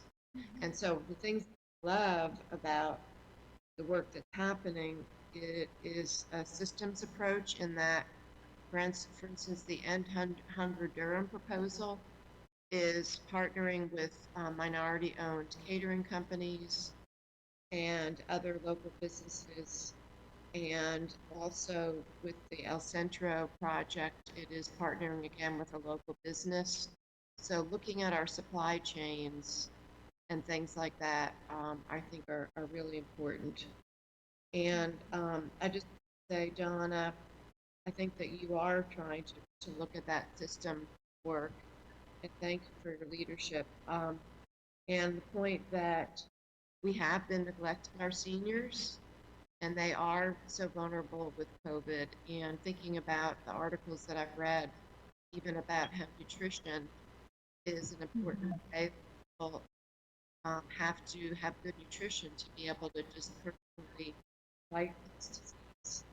And knowing that this is a priority for FEMA reimbursement. I mean, that document that we all got, FEMA actually calls out ages 65 and over. And of course, we know that our Spanish community is one of the groups that's also being left out. So I hope that our board will move forward with this. And just wanted to see if there were any other commissioners, because I think that we need to take action on this item tonight. And I have one clarification, Donna, because in one it said that the request for Meals on Wheels was $69,800. So we just adjusted, that was the original request, was $69,881, I believe. We adjusted it, we were trying to put the request in more of a time frame alignment. So their request was more of a 5-month request initially, so we just pared it down proportionally to $56,000 just to be in more of the same time frame. So if we came back to you all, we'd be coming back with all, with these same types of things in the same kinds of time frames. As opposed to one of them would be through August and one of them would be through September, and one, we want to kind of try to keep them together. But we are also, I mean, the need is there, so and that need will be there, a month or so beyond that as well. So, if you wanted to fund it at that level, that would be fine. But we recommended funding the Meals on Wheels proposal at $56,000, just in alignment with the other proposals. Okay, so the total request is for $152,000. $152,000 for these 3 programs. And so I would take this back to the board for consideration for approval. Madam Chair, I'd like to move approval, and I want to thank Donna and the team for putting together an excellent proposal. I have a question. Commissioner Hill. Move forward. Sure. I agree with this in theory. However, about the 30,000 for El Centro, are Latinos being turned away? Is there an issue here? Also, if someone who's not Latino goes to El Centro and seeks assistance, will they be turned away? Would they say, "I'm sorry, we only help Latino families"? This kind of harkens back to an era that I thought we had had. So I want to be clear on this. So Commissioner Hill, I would say I can't answer all those questions in terms of El Centro's operations. However, what we also do know is that families who are undocumented do not have access to the same food resources that families who are documented do. So we know there's a gap in food access and access to other public programs that we normally would provide through Durham County. So I'm not saying that all of the families who they are serving are in that situation, but many of them are. And we just are trying to find the places and the pockets where we have some people who are not receiving what's needed through other resources. So that's just a small amount that we identified that would be helpful at this time. We're definitely steering them and all people to all of the resources that Durham County nonprofits and organizations are providing. But this was a particular group that we identified. So, but I cannot speak to their practices. I think they do have, our experience with them is that they have excellent policies in regards to diversity, but we can get some of those answers if you would like to know more. Yeah. I would want to know specifically, would they turn people away who are not Latino? I will certainly ask that. Also, you talk about culturally appropriate meals. We're in the season of Ramadan, right? Are we providing halal meals for people who are Muslim, right? Both the feeding, a lot of the feeding efforts, I can't speak to all feeding efforts, but definitely like Durham Feast with the kids' meals and things, they have tried to eliminate pork products, for example, and tried to accommodate vegetarian needs. So there's been a lot of effort in different meals. I know a lot of the senior meals in particular are or customized also because we have dietary needs as well. So, that's something that also happens. And I can't speak to every feeding organization in Durham, unfortunately, but we definitely have had very positive experience with most of them who try very hard to provide meals that work for the families they're serving. Okay. Any information I could get on that, I would appreciate. Thank you. Okay. Okay, so we have Commissioner Reckow has moved for approval, support for these 3 programs. I have second by Commissioner Carter, so we will take a voice vote, starting with you, Commissioner Carter. Aye. Commissioner Hill. Aye. Commissioner Reckow. Yes. And Commissioner Howerton. Yes. And a yes for me, so that is unanimous. Okay, great. Next item, we have an update from the Durham face covering effort being led by Commissioner Howerton and Commissioner Reckow. And thank you so much for all of your work on it. Boy, that was impressive. All the items that were attached to our agenda for this. Thank you so much for your work on this. Thank you, Madam Chair. We've been working on this for quite a bit, and Isaac, I hope you're on the phone. Yes, I am. Okay, great. So we've been working with Isaac to see what's the best possible option for us, and I tell you, it's interesting. I've seen so many people in the last week that are not wearing masks. I'm wondering, are they just not wearing them, or are they not wearing them because they don't have access? It's hard to know which one of those it is. But working with Isaac to get information to see what's the most economical route to go and the safest route to go for us. Isaac has left us several different masks, and Ellen, you got yours?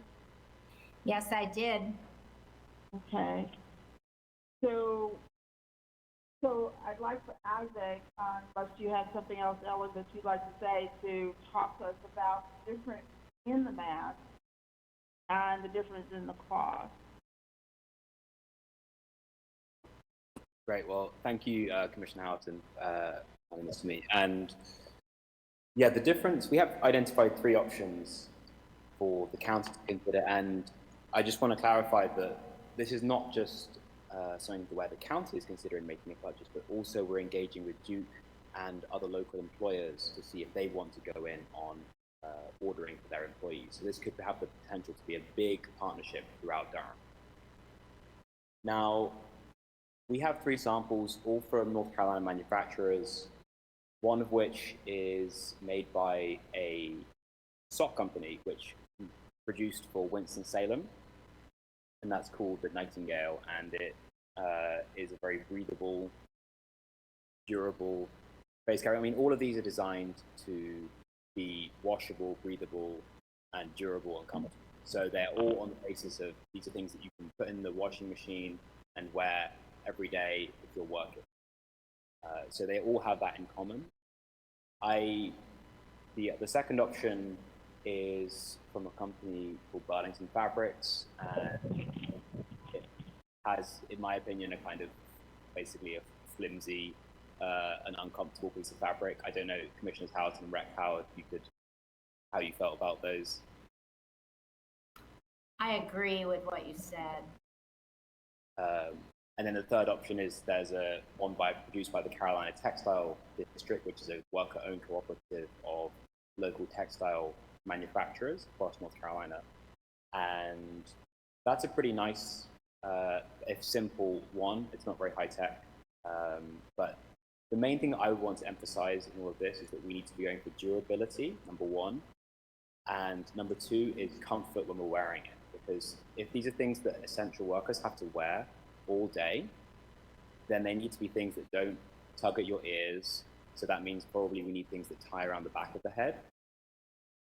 As anyone who's been wearing an ear loop mask for 8 hours a day, 7 days a week, will testify to you that your ears get uncomfortable.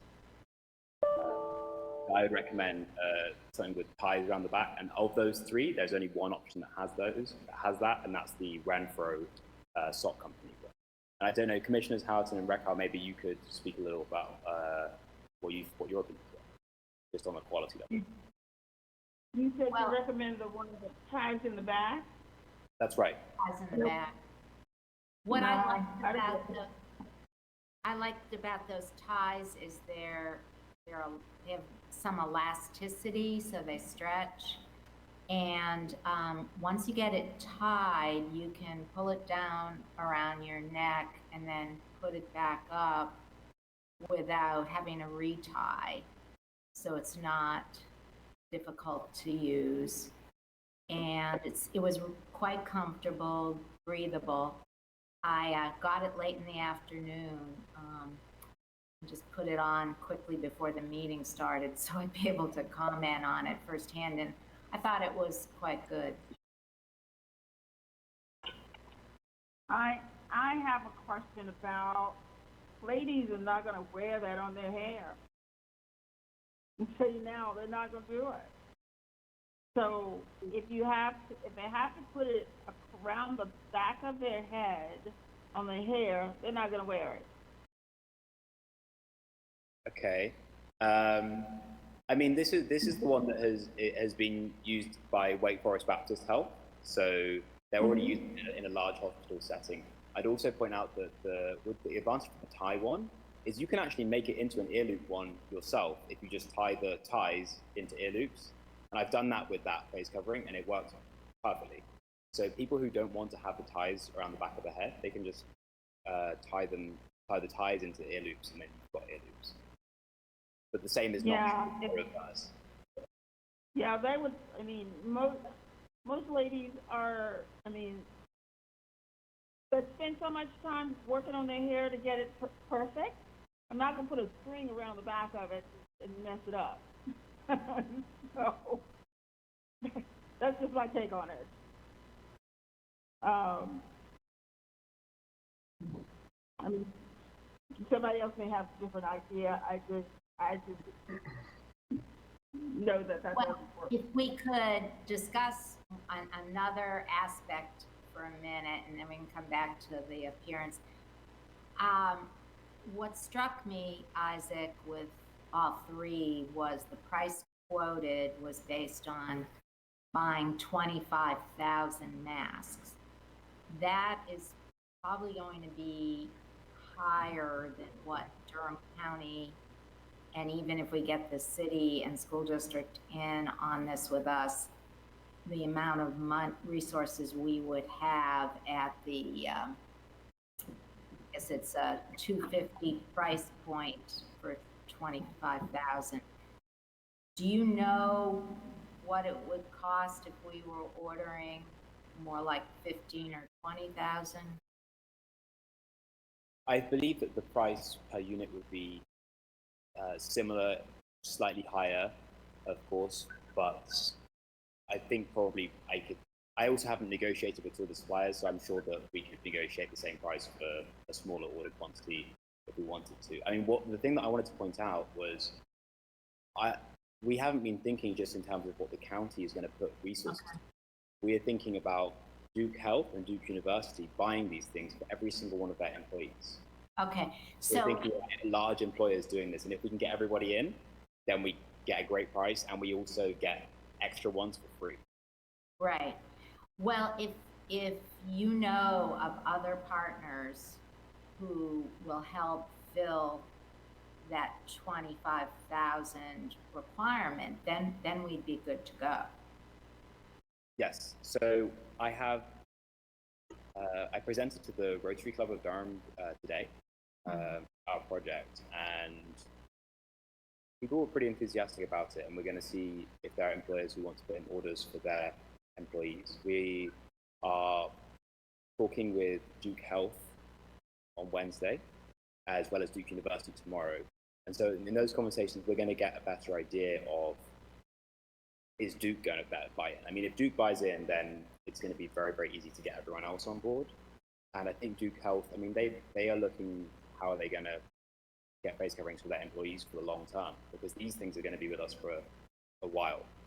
And so what I would say is stay tuned for an update about that. We should know by, I would say, the end of this week whether there's significant buy-in from other employers.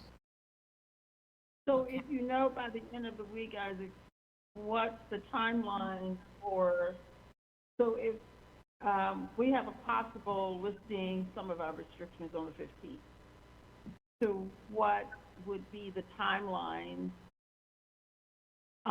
that you would think it would be possible to get them in? So if we went with the one that I would recommend, which would be the Renfro one, they are producing in very large quantities very quickly. They can make 1 million a week. So we would be able to get those on receipt of the order. I think it would be within a week we would be getting them. That's true of the other suppliers, but I don't have as much confidence in their ability to do that for a couple of reasons. But so once the decision is made and a contract is signed, I believe that we will get these face coverings within a week.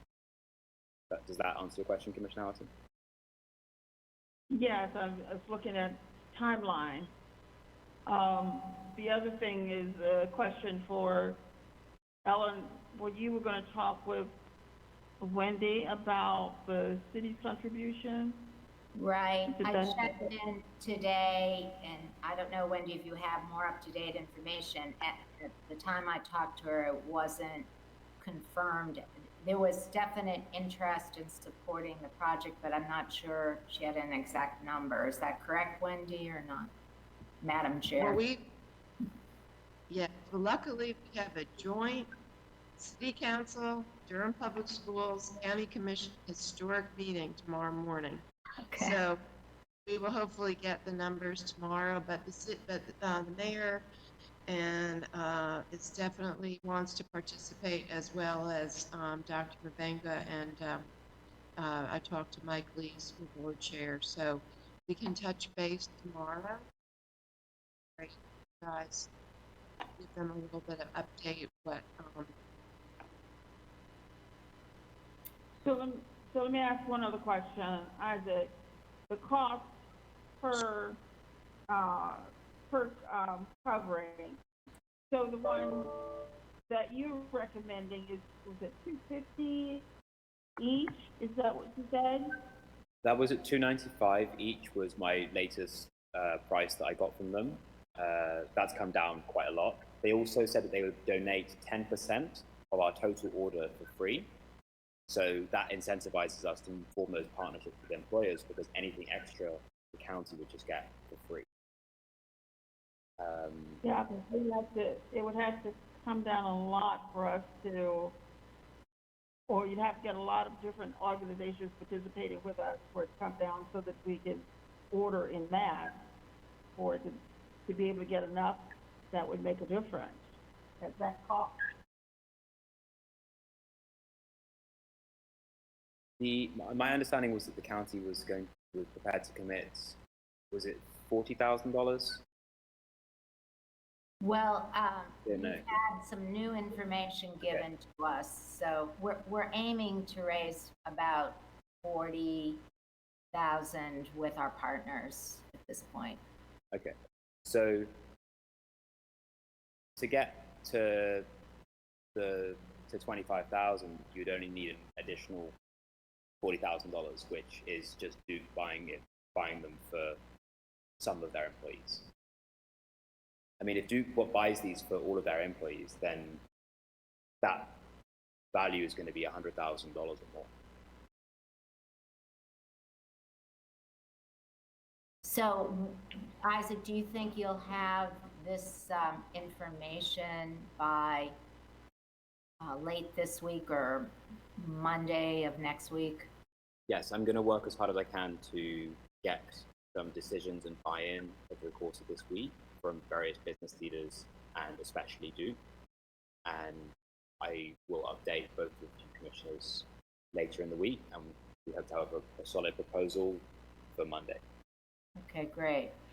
And Yeah. if I could just, Yeah. Madam Chair, fill the board in. So the other aspect that Commissioner Howerton and I were interested in was making sure that we reached some of our most vulnerable population in the community and the neediest people. So what we've done is we've reached out to the Community Health Coalition. Dr. Elaine Hart Brothers is the director. And I don't know if she said she might be on the call tonight. But let me just explain that she's put together a proposal and a narrative about how she would approach this. But the idea would be that she would take a certain number of these masks. She had predicated her proposal for perhaps about 15,000 masks and distribute them in our public housing developments, at grocery stores in low-income areas, and senior centers, and just a lot of the places where she hopes to have, she'll have 12 people working part-time. These are trained health outreach people, and they would be directly meeting with and talking with people and promoting the use of the mask, along with explaining how to wear them and why it's so important. So her proposal comes in at just under $6,000 to provide the management of this project for the county, and making sure that it gets to these particular areas. And all these folks know the county very well and have worked directly with these communities before. So that's a very important additional aspect. And then Dr. Hart Brothers is very willing and interested to work with Isaac, who has also been doing a lot of outreach, actually, you know, with the bus transit patrons and homeless and others. So I think the two leaders here, Isaac and Dr. Hart Brothers, can bring forward a pretty good leadership and touching a whole variety of the communities we wanted to reach. Thank you, Commissioner Breckhound. I don't know, I lost everybody for a while, so I'm sorry if people said something else for the last few minutes. Commissioner Breckhound, did you say anything besides talking about the community? Well, let me just see if Dr. Hart Brothers is on the call. Okay. I recognize her if she has made it to the point in the meeting. Okay. Yeah, I sent her an email. She wasn't able to make it. She didn't make it, wasn't able, okay. Well, if you look through all the attachments, there is a written proposal from her, and then a background about her organization is in there too. So, Commissioner Recca, I think it's really important. Also, I like what I saw with her proposal about the education component and how important it is to teach people actually how to use the mask, how to take care of them, and also give people public health information at the same time. So that seemed really great. Right, and that's the strength that they bring, because they are a health coalition, and she's a doctor, and so they put forward things that are going to enhance the community's health. That's the whole concept.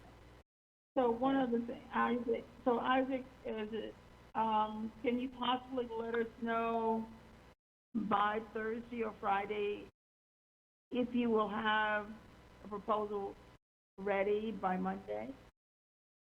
Yes, I can, Commissioner. What would you like in the proposal? I'm sorry? What would you like in the proposal so that I can make sure I get the correct information that the commissioners need? We need to know which one you're quoting, what's the strategies that you're using, and what's the cost going to be.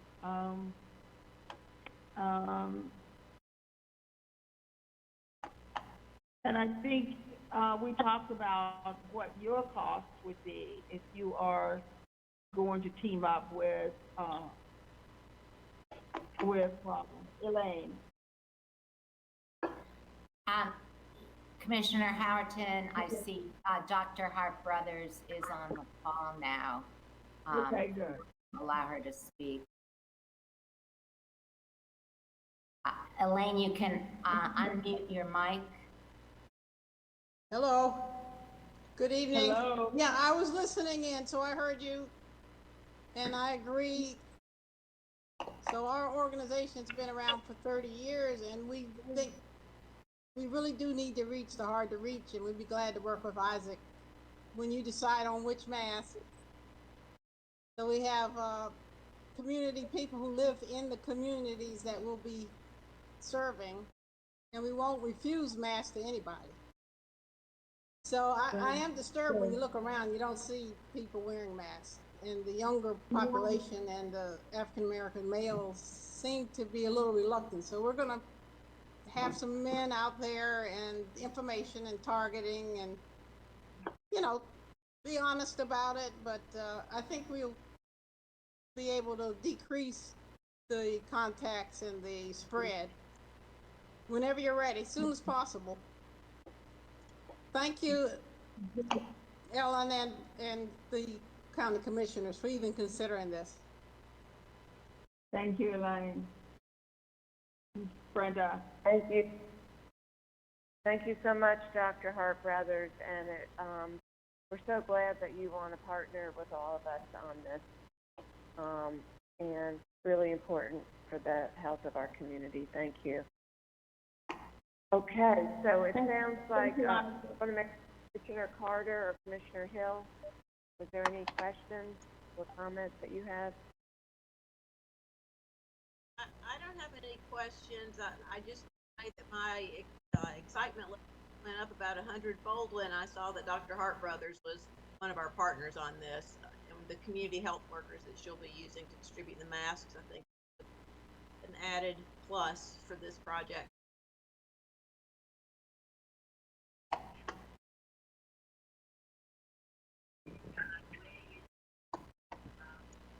Okay, So, okay, Commissioner Rex. If I could just say, in addition to what Commissioner Howerton asked, Isaac, obviously what we also need to know is whether you have additional partners that would get us over the line for the 25,000. And if we don't, then what is the quoted price for under 25,000? Let's say if we were between 15 and 25. Yes, I can get that information, and in particular, if you can provide me with a number that is the amount that the county's willing to spend, or with the city partnership, then I can go to the suppliers and say basically, you know, how much we get for this, and then I can have the best information available. Okay. Well, after perhaps tomorrow morning's meeting, we may have a better feel on how much money we will be able to compile. Great. Thank you all so much, Commissioners Reckow and Howerton and Isaac and Dr. Hart Brothers. and we look forward to next steps with this process. So seeing that we have no other items on our agenda, I would entertain a motion to adjourn. So moved. Second. Okay, moved by Commissioner Howerton, seconded by Commissioner Reckow, and we will take a vote, starting with Commissioner Howerton, Yes. Reckow, Yes. Hill, Yes. Carter, and me is yes, so we are unanimously approved, We're unanimously adjourned, and see everyone tomorrow morning for our joint meeting, and thank you everyone, and have a good night. Good night.